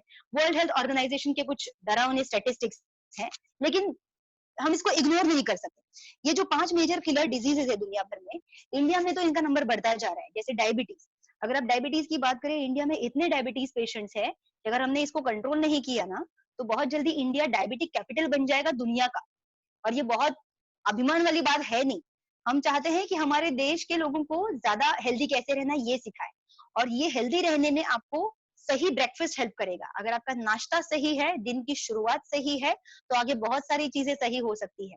आपने ये सुना रहेगा ना कि अगर आप दिन की शुरुआत एक्सरसाइज से कर रहे हैं, या फिर पॉजिटिव थॉट्स के साथ कर रहे हैं, मेडिटेशन के साथ कर रहे हैं, तो आपका दिन अच्छा जाता है। तो सेम वे आपके पेट के अंदर सुबह सुबह क्या जाता है, उसके ऊपर भी डिपेंड करता है कि आपका आगे का दिन कैसे जाएगा। तो ये जो लाइफस्टाइल डिजीजेज हैं दुनिया भर में, जिनकी वजह से डेथ्स हो रही है, हार्ट डिजीजेज है, यानी कि हार्ट रिलेटेड प्रॉब्लम्स, इंडिया में तो सबसे ज्यादा हम लोग जेनेटिकली प्रोन है to have heart problems, blood pressure है, स्ट्रोक्स है, तरह तरह के कैंसर्स हैं। सो ये जो बीमारियों का भी टॉपिक निकला है, तो आप सबको एक चीज बताना चाहती हूँ, या रादर मेरा सवाल है, आपने आपसे ये सवाल पूछिए कि दुनिया ने इतनी ज्यादा तरक्की कर ली है कि पिछली सदी में, 20वीं सदी में, हम चांद पे पहुंच गए, इंसान चांद पे पहुंच गया, इतनी तरक्की कर ली। मेडिकल साइंस ने इतनी तरक्की कर ली है कि एक इंसान के शरीर से किडनी निकाल के दूसरे इंसान के शरीर में बिठाई जा सकती है, एक इंसान के शरीर से आंख निकाल के दूसरे इंसान के शरीर में बिठाई जा सकती है, एक इंसान के शरीर से दिल निकाल के दूसरे इंसान के शरीर में बिठाया जा सकता है। क्या मेडिकल साइंस ने इतनी तरक्की नहीं की होगी कि आपको बस एक बार दवाई दे और आपका ब्लड प्रेशर कंप्लीटली ठीक कर दे, आपको सिर्फ एक गोली दे और आपका थायराइड हमेशा के लिए ठीक हो जाए? ऐसी कोई दवाई आज तक क्यों नहीं बनी? क्या लगता है आपको? पूछिए ये सवाल अपने आप से। ऐसी दवाई है, लेकिन अगर इस तरह की दवाई मार्केट में आ गई, तो ऐसे बहुत सारे लोग हैं, जैसे कि मेरी मम्मी, मैंने मेरे घर में ये एग्जांपल देखा है। मेरी मम्मी थायराइड मेडिकेशन पर है कई सालों से। वेट लॉस करने के बाद भी डॉक्टर ने उनको बंद करने के लिए नहीं कहा, और वो डॉक्टर की पहले सुनेगी, आई नो दैट। तो जब थायराइड मेडिकेशन पे मेरी मम्मी पिछले 30 सालों से है, अगर उसी वक्त उनको वो गोली दिया जाता कि मेघना की मम्मी ये गोली खाओ, आपका थायराइड ठीक हो जाएगा, तो ये 30 साल तक जो इन्होंने इतनी गोलियां खाई तो नहीं खाती थी ना, नहीं खरीदती थी। तो someone is not interested in you being healthy, someone is not interested कि आप और मैं हेल्दी रहें और कम दवाइयां खाएं। तो अब आपके और मेरे हाथ में क्या रहा? आपके और मेरे हाथ में इतना ही रहा कि पूरी कोशिश करें कि ये बीमारियां हमें ना हो, पूरी तरह से कोशिश करें कि अपने बॉडी को हेल्दी रखें और इन बीमारियों से लड़ने की ताकत अंदर आए, और इसके लिए आपको न्यूट्रिशन की जरूरत पड़ेगी। नेक्स्ट स्लाइड में मैं आपको बच्चों के बारे में बताने वाली हूँ। आप और हम अगर ध्यान से अपने आसपास के लोगों को ऑब्जर्व करें, मैं इस फील्ड में 14 सालों से हूँ, तो जब मैं छोटी थी, बचपन में मैंने नोटिस किया था कि हमारे आसपास ना 300 लोगों की फैमिली में मुझे एक ही अंकल मिले थे, या सुना था मैंने जिनके बारे में, जिनको डायबिटीज है। लेकिन जैसे मैं इस फील्ड में आई, इस फील्ड में मैंने सुनना शुरू किया कि डायबिटीज पेशेंट्स का नंबर बढ़ता जा रहा है। जैसे अगर ये मेरा बिल्डिंग है और इस बिल्डिंग के एक फ्लोर पे 6 फ्लैट है, तो ये 6 के 6 फ्लैट में से सारे हेड काउंट अगर ले, हर घर में कम से कम एक डायबिटीज, एक बीपी, एक कोलेस्ट्रॉल, ऐसा कोई ना कोई मिलेगा। ये क्यों इतनी तेजी से बढ़ता जा रहा है? और इमेजिन कीजिए कि पहले ये बीमारियां 50-60 साल की उम्र के बाद होती थी, अब ये बीमारियां 40 की उम्र में भी होती है, 30 की उम्र में भी होती है, और 20 की उम्र में भी हो रही है। आप और हम, अगर हमने अपने आप को अच्छे से एजुकेट नहीं किया, हमने अपना लाइफस्टाइल नहीं सुधारा, कोई तो है जो हमारा लाइफस्टाइल कॉपी कर रहा है। कौन है वो? हमारे बच्चे, हमारी अगली जनरेशन। अगर वो हमारी लाइफस्टाइल कॉपी करते रहे, तो जो बीमारियां हमारी जनरेशन 30 और 40 की उम्र में देख रही है, वो शायद से 15 और 20 की उम्र में देखेंगे। हम में से बहुत सारे पेरेंट्स अपने मन में ये सोचते हैं ना कि मैं, जो मुझे बचपन में नहीं मिला ना, मैं चाहता हूँ कि मेरे बच्चे को मैं वो सब दूं। ऐसा बहुत सारे पेरेंट्स सोचते हैं ना। ध्यान से सोचिए, आपको जो बचपन में नहीं मिला, वो आपको सब उसको देने की कोशिश मत कीजिए, क्योंकि आपके बचपन में आपको अनहेल्दी फूड नहीं मिला था। आपके बचपन में आपको ये तरह तरह की बीमारियां नहीं मिली थी, और अगर आप यही बीमारियां उनको देके जाएंगे, तो वो आपको बहुत अच्छे से याद नहीं रखेंगे। वो आपको कहेंगे कि क्या मेरे मम्मी पापा ने मुझे एजुकेट भी नहीं किया कि मुझे क्या खाना चाहिए और क्या नहीं खाना चाहिए। तो भले वो आज नहीं मानते हैं, लेकिन उनको एजुकेट करना हमारा काम है। बिकॉज बच्चों में अगर ये बीमारियां बढ़ती गई, ऐसा कहा जाता है कि अगर कोई आदमी बड़ा होने के बाद मोटा हुआ ना, तो उसके लिए वजन कम करना थोड़ा आसान होता है। आई नॉट से कंप्लीटली आसान होता है, लेकिन पॉसिबल होता है। लेकिन अगर कोई बच्चा बचपन से ओवरवेट है, और वो धीरे धीरे वैसे ही बड़ा होता गया और ओबिसिटी कैटेगरी में आ गया, तो ऐसा होने के बाद उस बच्चे को, उस आदमी को वजन कम करना 99% पॉसिबल नहीं होता है। 99% वो बच्चा जिंदगी भर मोटा ही रहेगा। और इसके पीछे रिस्पॉन्सिबल कौन था? उसको एजुकेट करने वाले लोग। नेक्स्ट स्लाइड में जाते हैं। अगली स्लाइड में हम लोग बच्चों के ब्रेकफास्ट के बारे में बात करेंगे। अगर हम लोग, हमारा ब्रेकफास्ट इतना इंपॉर्टेंट है, तो सोचो बच्चों को तो कहा जाता है कि उनकी बढ़ती भूख है। अभी आप ही सोचिए कि बच्चों की बढ़ती भूख है, मतलब वो हमसे ज्यादा खाते हैं क्या? नहीं, वो हमसे कम ही खाते हैं। लेकिन जितना खा रहे हैं उसमें उनको न्यूट्रिशन डबल पैक मिलना चाहिए। कहाँ से मिलेगा? अगर हम पेरेंट्स को ही पता नहीं है कि बच्चों का हमको खुद के न्यूट्रिशन के बारे में पता नहीं है, हम बच्चों को कहाँ से देंगे ये न्यूट्रिशन? इसलिए आप देखेंगे हमारे बच्चे आसपास वो सारा डोनट्स एंड वो सारा शुगर से लोडेड फूड आइटम्स खाते हैं, और उसकी वजह से आप देखेंगे वो एक्टिव नहीं होते हैं। कुछ बच्चों का उम्र से पहले ही पेट बाहर आने लगता है, और उनको एक्सरसाइज पसंद नहीं होता है, खेलना पसंद नहीं होता है। कुछ बच्चों को खेलना पसंद है, लेकिन बाहर ग्राउंड्स कम होते जा रहे हैं। कुछ बच्चे होते हैं एक्टिव, उनके पेरेंट्स उनको घर में ही शायद से कुछ ना कुछ खेलने के लिए सपोर्ट करते हैं। कुछ इस तरह के गेम्स आते हैं जिसमें वो एक्टिव रहे फिजिकली। लेकिन सिर्फ फिजिकली एक्टिव रह के फायदा नहीं, उनके पेट में क्या जा रहा है, ये भी बहुत इंपॉर्टेंट है। तो आज हम लोग बच्चों के ब्रेकफास्ट के बारे में भी आपको बताने वाले हैं कि राइट ब्रेकफास्ट क्या है, और बड़ों के ब्रेकफास्ट के बारे में भी बात करेंगे। ये जो मैं आपको थोड़ी देर पहले बता रही थी, सेलुलर न्यूट्रिशन, हमारे शरीर को हेल्दी रहने के लिए 114 पोषक तत्व क्यों चाहिए? क्योंकि हमारा जो इतना बड़ा शरीर है वो बॉडी सिस्टम से बना है। इस बॉडी सिस्टम में तरह तरह के सिस्टम्स है, cardiovascular system, muscular system, nervous system. ये बॉडी सिस्टम अलग अलग ऑर्गन से मिलकर बना है, heart, lungs, kidney, liver, brain वगैरह एवरीथिंग। और ये ऑर्गन्स है, ये अलग अलग तरह के टिश्यूज से बने हैं, और ये टिश्यूज जो है वो सेल्स से बने हैं। यानी हमारे शरीर का सबसे छोटा हिस्सा जो है वो है सेल्स, और इन सेल्स को खाना चाहिए, इसलिए हम लोग खाना खाते हैं। ये सेल्स हमारे ब्रेन को सिग्नल भेजती है, हमको भूख लगी है, खाना दो। लेकिन सेल्स का खाना क्या होता है? Not donuts, not chai biscuit, not samosa. इन सेल्स का खाना होता है न्यूट्रिशन, जो थोड़ी देर पहले मैं आपको बता रही थी। इतने सारे विटामिन चाहिए हमारे बॉडी को, विटामिन ए, बी, बी में भी इतने सारे, B2, B3, B4, B5, B6, B12 and कितने सारे। फिर सी, फिर विटामिन ई, फिर विटामिन के, फिर जिंक चाहिए, फिर सेलेनियम चाहिए, फिर मैग्नीशियम चाहिए, आयरन चाहिए, इतने सारे न्यूट्रिएंट्स हमारी बॉडी को चाहिए। आप ही सोचिए, जब आप किराना का लिस्ट बनाते हैं तो किराना में क्या ऑर्डर करते हैं? ऐसा बोलते हैं क्या, मुझे 5 किलो प्रोटीन चाहिए और पाव किलो, हम लोग कैसे ऑर्डर करते हैं, पाव किलो जीरा चाहिए, पाव किलो राई चाहिए। We do not give a order की पाव किलो विटामिन B12 चाहिए या 100 ग्राम मुझे जिंक चाहिए। We don't give that kind of order, because हमारे पास वो नॉलेज ही नहीं है। और इतना सारा न्यूट्रिएंट्स का नॉलेज जिनके पास है, उन साइंटिस्टों ने बनाया हुआ ब्रेकफास्ट मैं खा रही हूँ। और मेरे सारे फ्रेंड्स जो इस कॉल पर है, जिनके रिजल्ट्स मैं आपको एंड में शेयर करने वाली हूँ। तो एवरी मॉर्निंग हमारे सेल्स का डिमांड जो होता है वो होता है न्यूट्रिशन। और वो मॉर्निंग में पूरा होना क्यों जरूरी होता है? नाश्ते को इंग्लिश में ब्रेकफास्ट कहा जाता है। पता है ऐसा क्यों होता है? हम लोग रात भर सोते हैं 8 घंटे, होपफुली 8 घंटे, कुछ लोग उससे ज्यादा, कुछ लोग उससे कम, लेकिन 8 घंटे हमारी बॉडी सोई रहती है, लेकिन काम चल रहा होता है, मेंटेनेंस वर्क। दिन भर में आपने जो न्यूट्रिशन बॉडी को दिया, वो न्यूट्रिशन बॉडी यूज कर लेती है, खर्चा कर देती है बॉडी का मेंटेनेंस करने में। और मॉर्निंग में आपकी बॉडी पूरी खाली हो जाती है, मतलब न्यूट्रिशन सारा यूज हो गया है, now your body is empty. से body is sending signal to your brain कि हम खाली हो गए हैं, सेल्स को खाना चाहिए, सेल्स को खाना चाहिए, सेल्स को खाना चाहिए। इमेजिन कीजिए, आपके विटामिन, आपके बॉडी को चाहिए था सुबह विटामिन B12, और आपने क्या दिया? आज सुबह उठ के चाय और चपाती, या फिर अंडा, या फिर ऑमलेट, राइट? तो उसमें आपको शायद से 2 या 3 न्यूट्रिएंट मिल जाएंगे, सारे 114 नहीं मिलेंगे, राइट? तो आप याद कीजिए, आज आपने ब्रेकफास्ट में क्या खाया?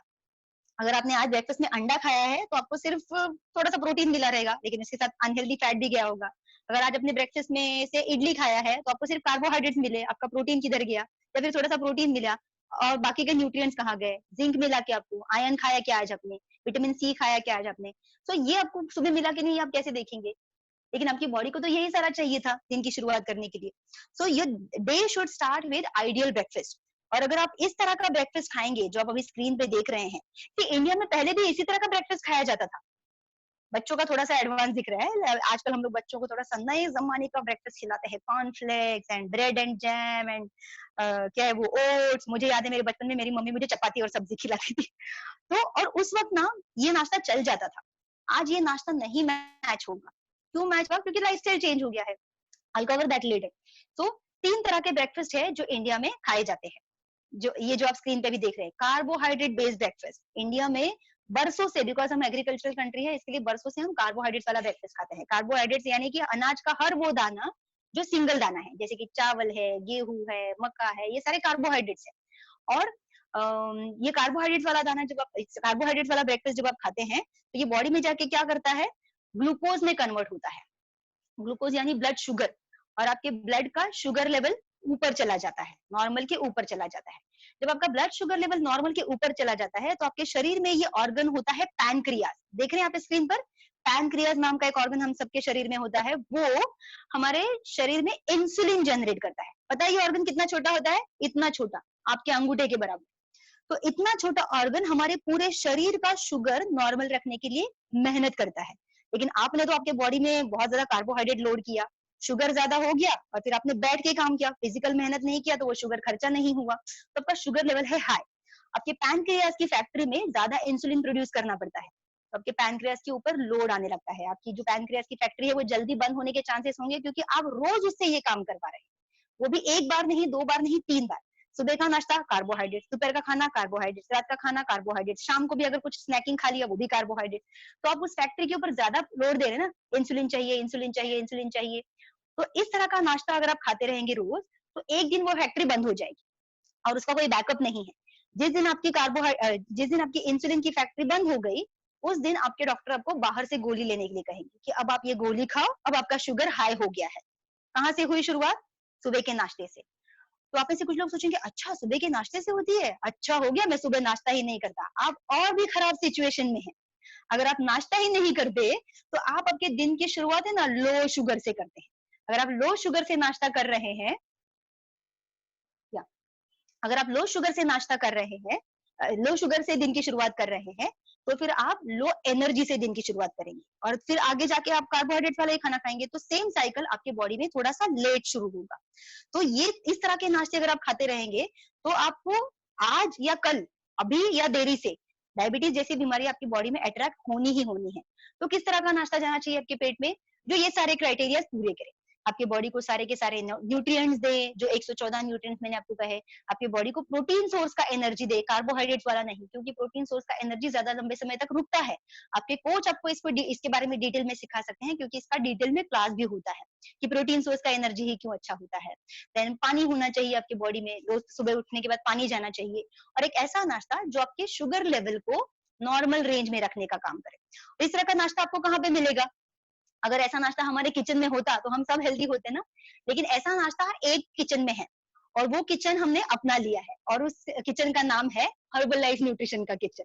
सो जो नाश्ता मैं खा रही हूँ रोज सुबह, वो नाश्ता खाने के बाद मुझे और बहुत सारे बेनिफिट मिल रहे हैं। अभी तो मैंने आपको सिर्फ वेट गेन के बारे में बताया, लेकिन ये न्यूट्रिशन आगे क्या क्या करता है ये आप डिटेल में सीखेंगे। इसके लिए डिटेल्ड एजुकेशनल प्रोग्राम्स होते हैं हमारे, जरूर पता कीजिएगा अगले एजुकेशनल प्रोग्राम्स कब है, एंड उसका जरूर बेनिफिट लीजिएगा। तो let me share little bit about this company herbal life nutrition, कि ऐसा क्या खास है, इसका ही न्यूट्रिशन सबसे हेल्दी कैसे है। So let me tell you, Herbalife company एक बहुत बड़ी कंपनी है, मल्टीनेशनल कंपनी, 94 कंट्रीज में हमारे ऑफिसेस हैं। आज से 40 साल पहले इसकी शुरुआत हुई थी। इस न्यूट्रिशन को खाने वाले दुनिया भर में 10 करोड़ से ज्यादा लोग हैं। 10 करोड़ से ज्यादा सर्टिफाइड सैटिस्फाइड कस्टमर्स इस कंपनी के पास हैं, और ऐसे बहुत सारे लोग हैं जिन्होंने इस न्यूट्रिशन के ऊपर अमेजिंग हेल्थ पाई है। आप इमेजिन भी नहीं कर पाएंगे कि आपके साथ ये भी हो सकता है, ये न्यूट्रिशन खाने के बाद। तो ये इंडिया में पिछले 20 सालों से अवेलेबल है, 1999 से ये अवेलेबल है, और जो हमें इंडिया में मिलता है वो इम्पोर्टेड नहीं है, वो हमारा इंडिया में ही मैन्युफैक्चर होता है। हमारा खुद का मैन्युफैक्चरिंग यूनिट है हिमाचल प्रदेश में, और इसके लिए जो मैन्युफैक्चरिंग फैसिलिटी यूज होता है वो ISO 9001 क्वालिटी का होता है। उस तरह का सर्टिफिकेशन अपने पास है। तो we have the best quality nutrition, and best of the best doctors and scientist हमारे साथ काम कर रहे हैं। उसमें से कुछ डॉक्टरों के बारे में तो आपको जरूर बताऊंगी, क्योंकि इन डॉक्टरों के सामने बैठ के ट्रेनिंग अटेंड करने का चांस मुझे मिला था। आई फील वेरी लकी कि ऐसे ऐसे दिग्गजों के सामने हमें ट्रेनिंग अटेंड करने का मौका मिला है। वी हैव डॉक्टर डेविड हीबर, जो हमारे nutrition advisory herbal life nutrition foundation के चेयरमैन है, जो पिछले 35 सालों से भी ज्यादा इनका ह्यूमन न्यूट्रिशन का रिसर्च रह चुका है। Then we have doctor Louis Ignarro, जिनको नोबेल पारितोषिक मिल चुका है, नोबेल पारितोषिक जो दुनिया का सबसे बड़ा अवार्ड माना जाता है। और ऐसे बहुत बड़े बड़े डॉक्टर, इसमें से बहुत सारे डॉक्टरों को आप देख के सोचेंगे कि ये सच में डॉक्टर्स है कि एथलीट या मॉडल्स है, इतने फिट है ये लोग। और जो लोग सीनियर सिटीजन भी दिख रहे हैं ना, उनके सफेद बालों पे मत जाइएगा, ये सब मैराथन रनर्स है, they are very very fit at this age also. एंड सबसे खास बात क्या है मालूम है, ये सारे डॉक्टर्स इस न्यूट्रिशन के ऊपर सिर्फ रिसर्च नहीं करते, ये सब लोग रोज सुबह यही नाश्ते के साथ अपने दिन की शुरुआत करते हैं। That is why I am very sure ये न्यूट्रिशन सेफ है, क्योंकि हलवाई अगर अपने दुकान की हलवाई मिठाई खाता है ना, तो वो मिठाई पक्का सेफ रहेगा। नेक्स्ट स्लाइड जो मुझे आपके साथ शेयर करना है वो है अबाउट पैराडाइम शिफ्ट, कि ये जो मैं आपको बता रही हूँ नए जमाने का नाश्ता, ये दाल चावल जैसा नहीं दिखता है, ये पाउडर फॉर्म में आता है, ये जेल फॉर्म में आता है, टैबलेट फॉर्म में भी आता है। तरह तरह के न्यूट्रिशन सप्लीमेंट्स है अपने पास, अपने कोच से पता कीजिएगा क्या क्या है अवेलेबल। तो क्यों खाना है ये नए जमाने का नाश्ता, मेरे घर का नाश्ता क्यों नहीं चलेगा, घर का ही कुछ बताओ ना। आप ही मुझे बताइए, आप अभी बैंक में जाते हैं क्या पैसा निकालने के लिए? मतलब लॉकडाउन का सिचुएशन छोड़ दीजिए, अब हम लोग बैंक में नहीं जाते ना पैसा निकालने के लिए, हम लोग हमारे फोन से ही पैसा ट्रांसफर कर देते हैं। हम लोग आजकल वो ब्लैक वाला फोन नहीं यूज करते, हमारे घर में तो आजकल लैंडलाइन भी नहीं होता है, हर किसी के हाथ में मोबाइल फोन आ गया है। हम 21वीं सदी का बैंकिंग मोड यूज कर रहे हैं, 21वीं सदी का कम्युनिकेशन यूज कर रहे हैं, 21वीं सदी का एंटरटेनमेंट यूज कर रहे हैं, 21वीं सदी का ट्रांसपोर्टेशन स्टाइल है हमारे पास, सब एडवांस है। खाना हमने एडवांस नहीं किया है। तो अभी जो मैं आपको बता रही हूँ ना, वो एडवांस खाना ही है, सिर्फ वो खाने के जैसा नहीं दिखता है, बट हमारे घर के खाने से भी ज्यादा अच्छी क्वालिटी का है। आप ही देखिए हमारे आजकल के बच्चे, जब मुझे याद है जब मैं छोटी थी तो हमारे घर में टीवी चैनल पे पोपे कार्टून आता था, और पोपे कार्टून को जब एनर्जी चाहिए होता था तो वो क्या खाता था, पालक खाता था। और जब पालक खाता था तो उसके मसल्स इतने बड़े होते थे और फिर वो विलन के साथ लड़ता था। आज की तारीख में देखिए, जब मेरा बच्चा टीवी देखता है तो उसको पोपे नहीं देखने को मिलता, उसको वो छोटा भीम देखने को मिलता है, जो ये दिखाता है कि जब मैं लड्डू खाता हूँ तो मुझे एनर्जी आती है। आप ही सोचिए हमारे बच्चों को कौन एजुकेट कर रहा है, और कितना गलत एजुकेशन उनके माइंड में जा रहा है। बच्चों को क्यों, बड़ों को भी गलत ही एजुकेशन मिल रहा है। सो जैसे हम लोग एक सेल फोन में हमारी काफी सारी एक्टिविटीज हो जाती है, यानी कि स्मार्टफोन, अगर आप स्मार्टफोन यूज कर रहे हैं तो देखिए हम लोग उसमें क्या क्या करते हैं, उसमें अलार्म भी लगाते हैं, उसमें फोन पे बात भी करते हैं, उसमें घड़ी भी देखते हैं, उसमें टॉर्च भी है, हमारा कैमरा भी है उसमें, और वीडियो रिकॉर्डिंग भी करते हैं, हमारा कैलकुलेटर भी है, सारी चीजें एक फोन के अंदर आ गई। इसके लिए वो स्मार्टफोन हो गया।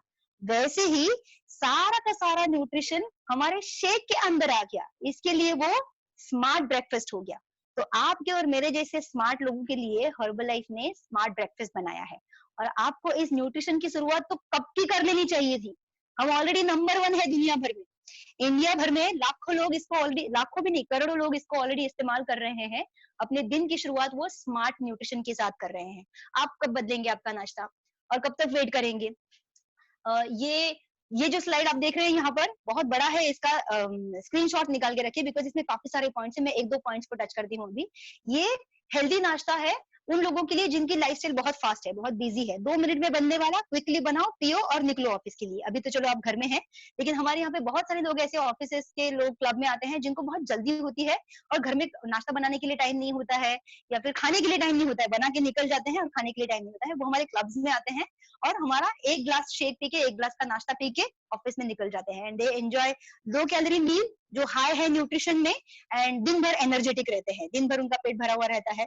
ये एक फूड प्रोडक्ट है जिसको 94 कंट्रीज के फूड डिपार्टमेंट ने सेफ फूड के तौर पर करार दिया है। इसीलिए मैं, मेरी मेंटोर माधवी मैडम, हम सब लोग इसको प्रेगनेंसी में भी यूज कर चुके हैं। This is absolutely safe. इसको सप्लीमेंटेशन क्यों कहा जाता है आई डोंट नो। एक्चुअली हमारे खाने में जो मिलना चाहिए था एक्चुअल खाने में से, वो हमको हर्बलाइफ के खाने में से मिल रहा है, तो मैं इसको खाना ही बोलती हूँ, इसको सप्लीमेंटेशन नहीं कहना चाहिए। अभी इसमें क्या क्या प्रोडक्ट है ये मैं आपको क्विक बताती हूँ। हमारा पहला नंबर 1 सबसे पॉपुलर, दुनिया में सबसे ज्यादा फेवरेट, दुनिया में सबसे ज्यादा डिमांड में जो है वो है फॉर्मूला 1 न्यूट्रिशन शेक मिक्स।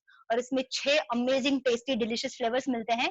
दिन की शुरुआत आप chocolate, mango, vanilla, strawberry, kulfi and orange cream ऐसे अमेजिंग डिलीशियस फ्लेवर्स के साथ शुरू कर सकते हैं। और आप सोच रहे हैं कि ये तो मीठा है, तो फिर मैं डायबिटीज पेशेंट्स को इसको कैसे दे सकता हूँ? ये मीठा होने के बावजूद लो जीआई है, इसीलिए डायबिटीज पेशेंट के लिए सबसे सेफ ब्रेकफास्ट यही है। मेरे जान पहचान में, मेरे फैमिली में बहुत सारे लोग ऐसे हैं जो इसको इस्तेमाल करते हैं। आप किसी भी मेडिकेशन में हो, अगर आप घर का खाना खा सकते हैं, आप डेफिनेटली हर्बलाइफ का खाना खा सकते हैं क्योंकि ये सेफ खाना है। सो नंबर 1 प्रोडक्ट जो मैं आपको रेकमेंड करूंगी आपके दिन की शुरुआत, नाश्ते की शुरुआत आप इससे करनी चाहिए, वो है हर्बलाइफ न्यूट्रिशनल शेक फॉर्मूला 1। और इसके लिए दुनिया भर में बहुत सारे क्लिनिकल रिसर्च किए हैं अलग अलग तरह के हॉस्पिटल्स में और यूनिवर्सिटीज में। और ये सारे जो लेफ्ट में आप देख रहे हैं ना फूड आइटम, इसमें जो जो न्यूट्रिशन आपको मिलना चाहिए, आप इतने सारे आइटम्स खा सकते हैं क्या? रोज केला भी खाओ, सुबह एप्पल भी खाओ, और क्या है वो चीज भी खाओ, मशरूम भी खाओ, पालक भी खाओ, ये सब सुबह खा सकते हैं क्या हम लोग? नहीं।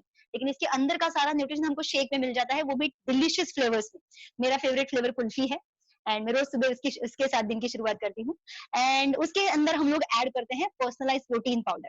आपके दिन की शुरुआत जब शेक होता है फॉर्मूला 1 के अंदर, आप 1 चम्मच पर्सनलाइज प्रोटीन पाउडर ऐड करते हैं। इसके बारे में डिटेल में इसको बनाना कैसे है, किस वक्त खाना है, फिर आगे क्या करना है, मील प्लानिंग कैसे करनी है, आपके कोच आपको सब गाइड करेंगे। मैं सिर्फ आपको नाम बता के रख रही हूँ कि आपको इससे शुरुआत करनी चाहिए। सो फॉर्मूला 1 हो गया, पर्सनलाइज प्रोटीन पाउडर हो गया। ये फैट फ्री प्रोटीन है बाय द वे, इसको हर कोई डाइजेस्ट कर सकता है, सीनियर सिटीजन भी डाइजेस्ट कर सकते हैं। So you can add this in your shake. And the third one is Afresh. आपके दिन के चाय का रिप्लेसमेंट है Afresh, सबसे लो कैलोरी ड्रिंक जो आप दिन में मल्टीपल टाइम्स ले सकते हैं। मैं भी अभी ले रही हूँ, मेरा ग्लास यहीं पे रखा हुआ है। एंड आप इसको मल्टीपल टाइम्स ले सकते हैं। एक ग्लास में जब आप 2 चम्मच डाल के अफ्रेश बनाते हैं, आप सिर्फ 8 कैलोरीज पियेंगे, जबकि आप 1 कप चाय भी पी जाते हैं तो उसमें 100 कैलोरीज पीते हैं। सोचिए अगर आप दिन में 4-5 कप पी रहे होंगे और चारों कप की जगह पे आपने अफ्रेश पीना शुरू किया तो आप कितने सारे कैलोरीज बचाएंगे। तो it's a very good energy drink जो आपको कैलोरी बर्निंग में भी हेल्प करता है। And then the next one, बच्चों का ब्रेकफास्ट। बच्चों का डिलीशियस ब्रेकफास्ट हर्बलाइफ के पास अवेलेबल है and it is loaded with all the essential vitamin जो बच्चों की ओवरऑल ग्रोथ के लिए चाहिए। मतलब ये बच्चों के वेट लॉस के लिए नहीं, ये बच्चों की ओवरऑल ग्रोथ के लिए है। हमें क्या चाहिए एज अ मदर और एज अ फादर? मेरे बच्चे का हाइट अच्छा बढ़ना चाहिए, मेरे बच्चे ने अच्छा खाना खाना चाहिए, मेरा बच्चा पढ़ाई में भी अच्छा होना चाहिए, उसका कंसंट्रेशन अच्छा होना चाहिए, उसका स्पोर्ट्स में भी अच्छा होना चाहिए। मतलब आप चाहते हैं कि आपका बच्चा बेसिकली ऑलराउंडर बने। तो ऑलराउंडर जो बच्चा आपको चाहिए उसको आप ऐसा एक दो ही न्यूट्रिएंट वाला चीज कैसे खिला सकते हैं? आपको न्यूट्रिशन भी ऑलराउंडर ही देना पड़ेगा। तो बच्चों का ऑलराउंडर न्यूट्रिशन है डायनो शेक। ये भी अमेजिंग 2 डिलीशियस फ्लेवर्स में आता है, चॉकलेट एंड स्ट्रॉबेरी। ये मैंने प्रेगनेंसी में बहुत पिया है, हम लोग अभी भी हमारे शेक में इसको मिक्स करके पीते हैं। It's very yummy. और आप ये ऐसा मैजिकल नहीं है कि आपने 1 हफ्ता दिया तो 1 हफ्ते में ही बच्चे का हाइट बढ़ेगा। It's a long term usage. Nutrition का इस्तेमाल अगर आप लंबे समय तक करते रहेंगे तो आप धीरे-धीरे बहुत अच्छे-अच्छे चेंजेस पाते जाएँगे आपके बच्चों में भी। So don't ignore your kids breakfast. उनको आपको सबसे ज़्यादा, जैसे पौधों का छोटे होते हैं तभी ज़्यादा ख्याल रखना पड़ता है ना, सेम वे बच्चों का बचपन में ज़्यादा ख्याल रखना चाहिए। बड़े होने के बाद आप उसको कुछ नहीं कर सकते। The next one is about entire range. Actually Herbalife के पास टोटल 20 अलग-अलग फ़ॉर्मूलाज़ है, 20 अलग-अलग प्रोडक्ट्स है और हर किसी का कुछ ना कुछ बेनिफिट है हमारे शरीर को। इसके बारे में आपको डिटेल ट्रेनिंग में सीखने को मिलेगा बिकॉज़ ये लंबा ट्रेनिंग होता है। कुछ हमारे पास ऐसे भी प्रोडक्ट्स हैं जो यंगस्टर्स के लिए है, जो actually body building, muscle building में इंटरेस्टेड है और उनको लगता है ये तो बूढ़े लोगों का शेक है। ऐसा नहीं है, इट्स अ ओवरऑल न्यूट्रिशन। लेकिन अगर आप सिर्फ मसल बिल्डिंग में इंटरेस्टेड है, तो आपके लिए भी हमारे पास स्पेशल न्यूट्रिएंट्स हैं। एंड अगला आपको बताना चाहती हूँ कि व्हाई आई नो कि हर्बलाइफ के प्रोडक्ट्स इतने सेफ हैं। ये हमारे प्रोडक्ट 2 लॉज पास कर चुके हैं। एक है मेगा डोसेज लॉ और एक है लेबलिंग लॉ। तो ये 2 लॉज पास करने की वजह से मेगा डोसेज लॉ यानी क्या? अगर आपको मैंने कहा कि आपको फार्मूला 1 शेक बनाने के टाइम 3 चम्मच शेक चम्मच डालना है आपके शेक में और आपने गलती से 3 की जगह पे 4 डाल दिया या फिर गलती से आपको याद नहीं रहा आपने 5 चम्मच डाल दिया, तो क्या होगा? कुछ नहीं होगा। हर्बलाइफ का कुछ ओवरडोसेज नहीं होता है। इसके लिए इसको मेगा डोसेज लॉ से पास किया गया है कि it is a safe food product. 3 की जगह पे 5 चम्मच डाल दिया तो समझ लीजिए कि आज कोई आपकी फेवरेट सब्जी बनी थी और आपने 3 की जगह 5 रोटी खा ली। तो क्या होगा? पेट ज़्यादा भर जाएगा, राइट? Just like that. इसका कुछ ओवरडोसेज नहीं होता है। So all the products are passed by mega dosage law and the second law is labeling law. Labeling law यानी जो कुछ लेबल के ऊपर छपा है वो अंदर है, प्रोडक्ट के अंदर है और जो कुछ प्रोडक्ट के अंदर है हर वो चीज लेबल के ऊपर छपी हुई है। वो ये इसको लेबलिंग लॉ कहते हैं और ये इंडिया में हर प्रोडक्ट को पास करना पड़ता है। तो all the Herbalife products are passed through this major main laws, जिसकी वजह से हमें, मुझे और मेरे सारे कोलीग्स को फुल गारंटी है कि ये प्रोडक्ट एब्सोल्युटली सेफ है, फुल प्रोडक्ट है, आप हर हेल्थ कंडीशन में खा सकते हैं। अब मैं आपके साथ शेयर करूंगी बहुत सारे मेरे फ्रेंड्स के रिजल्ट्स जो इंडिया के अलग अलग कॉर्नर्स में इसको इस्तेमाल कर रहे हैं। कुछ लोग वेट गेन, कुछ लोग वेट लॉस और कुछ लोग फिटनेस, एनर्जी, स्टैमिना और अच्छी स्किन के लिए इसको इस्तेमाल करते हैं।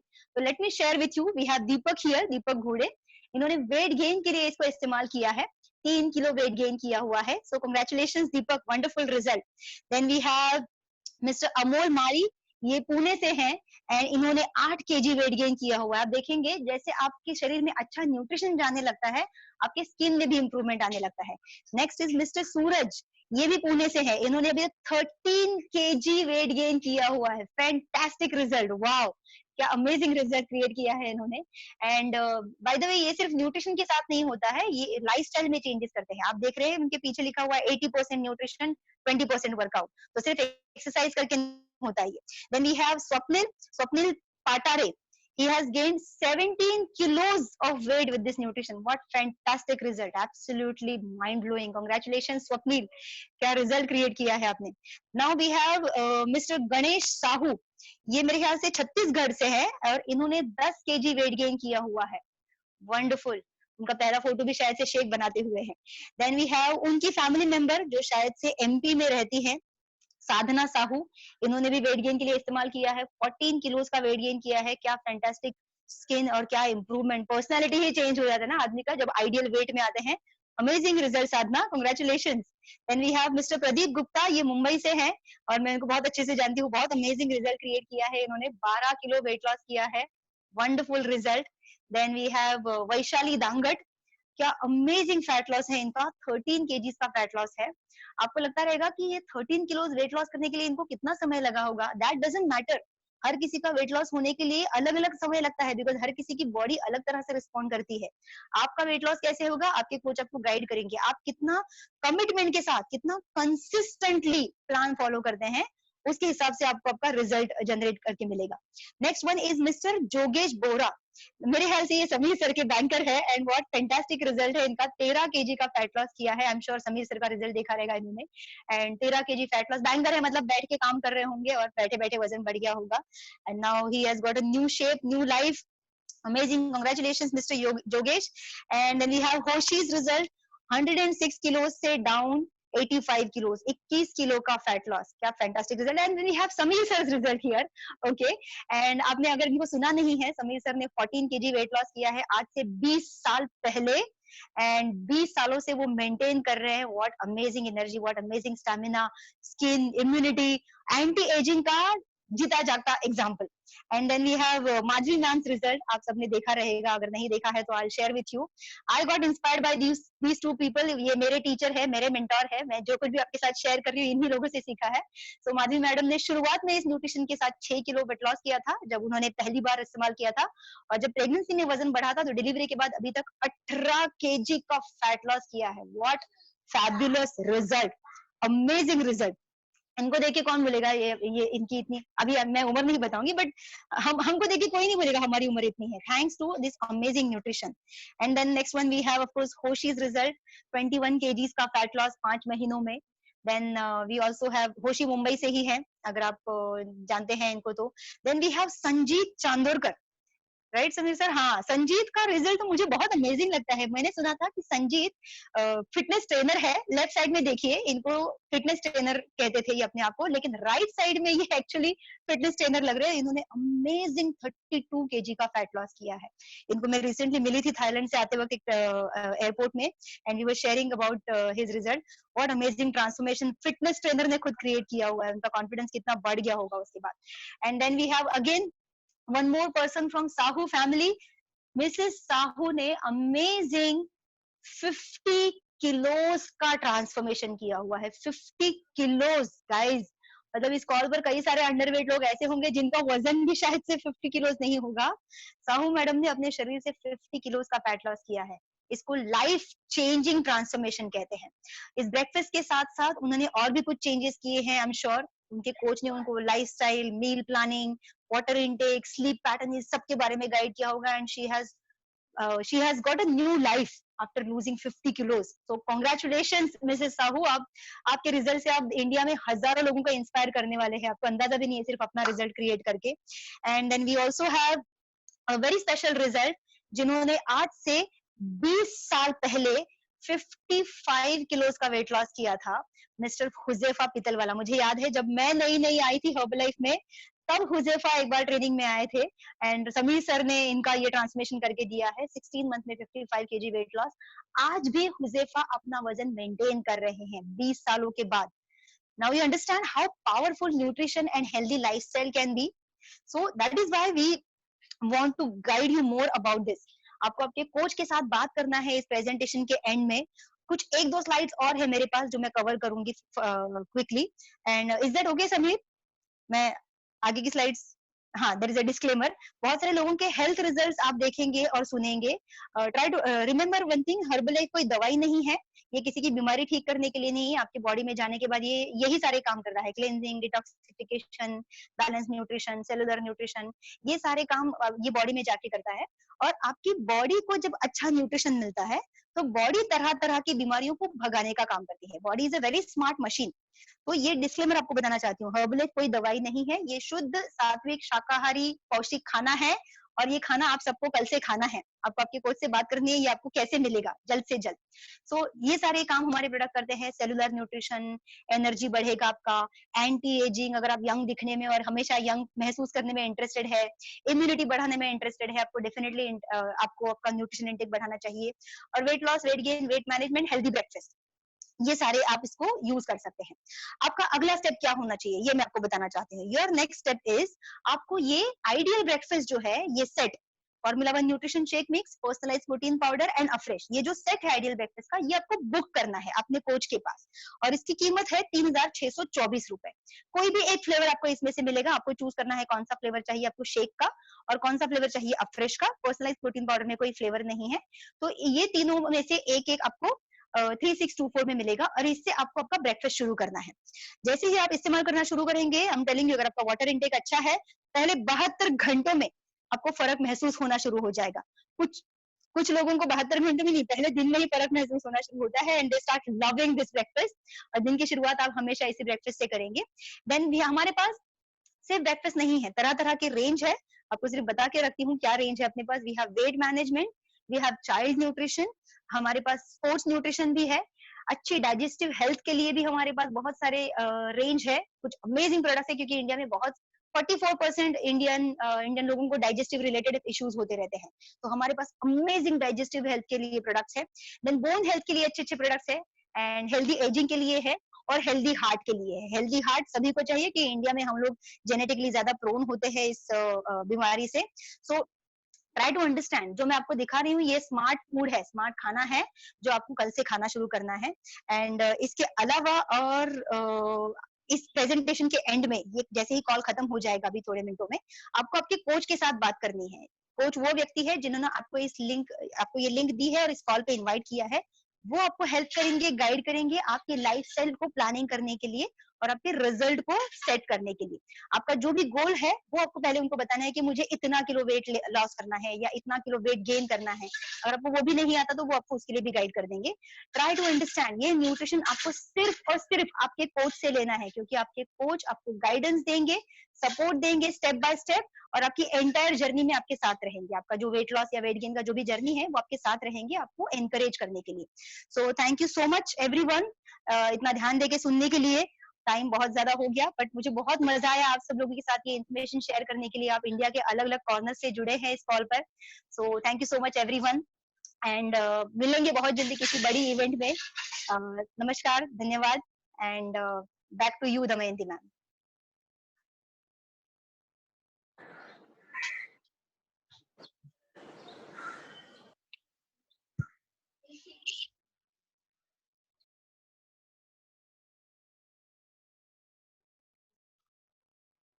Thank you so much, and thank you everybody for joining us for this nutrition talk.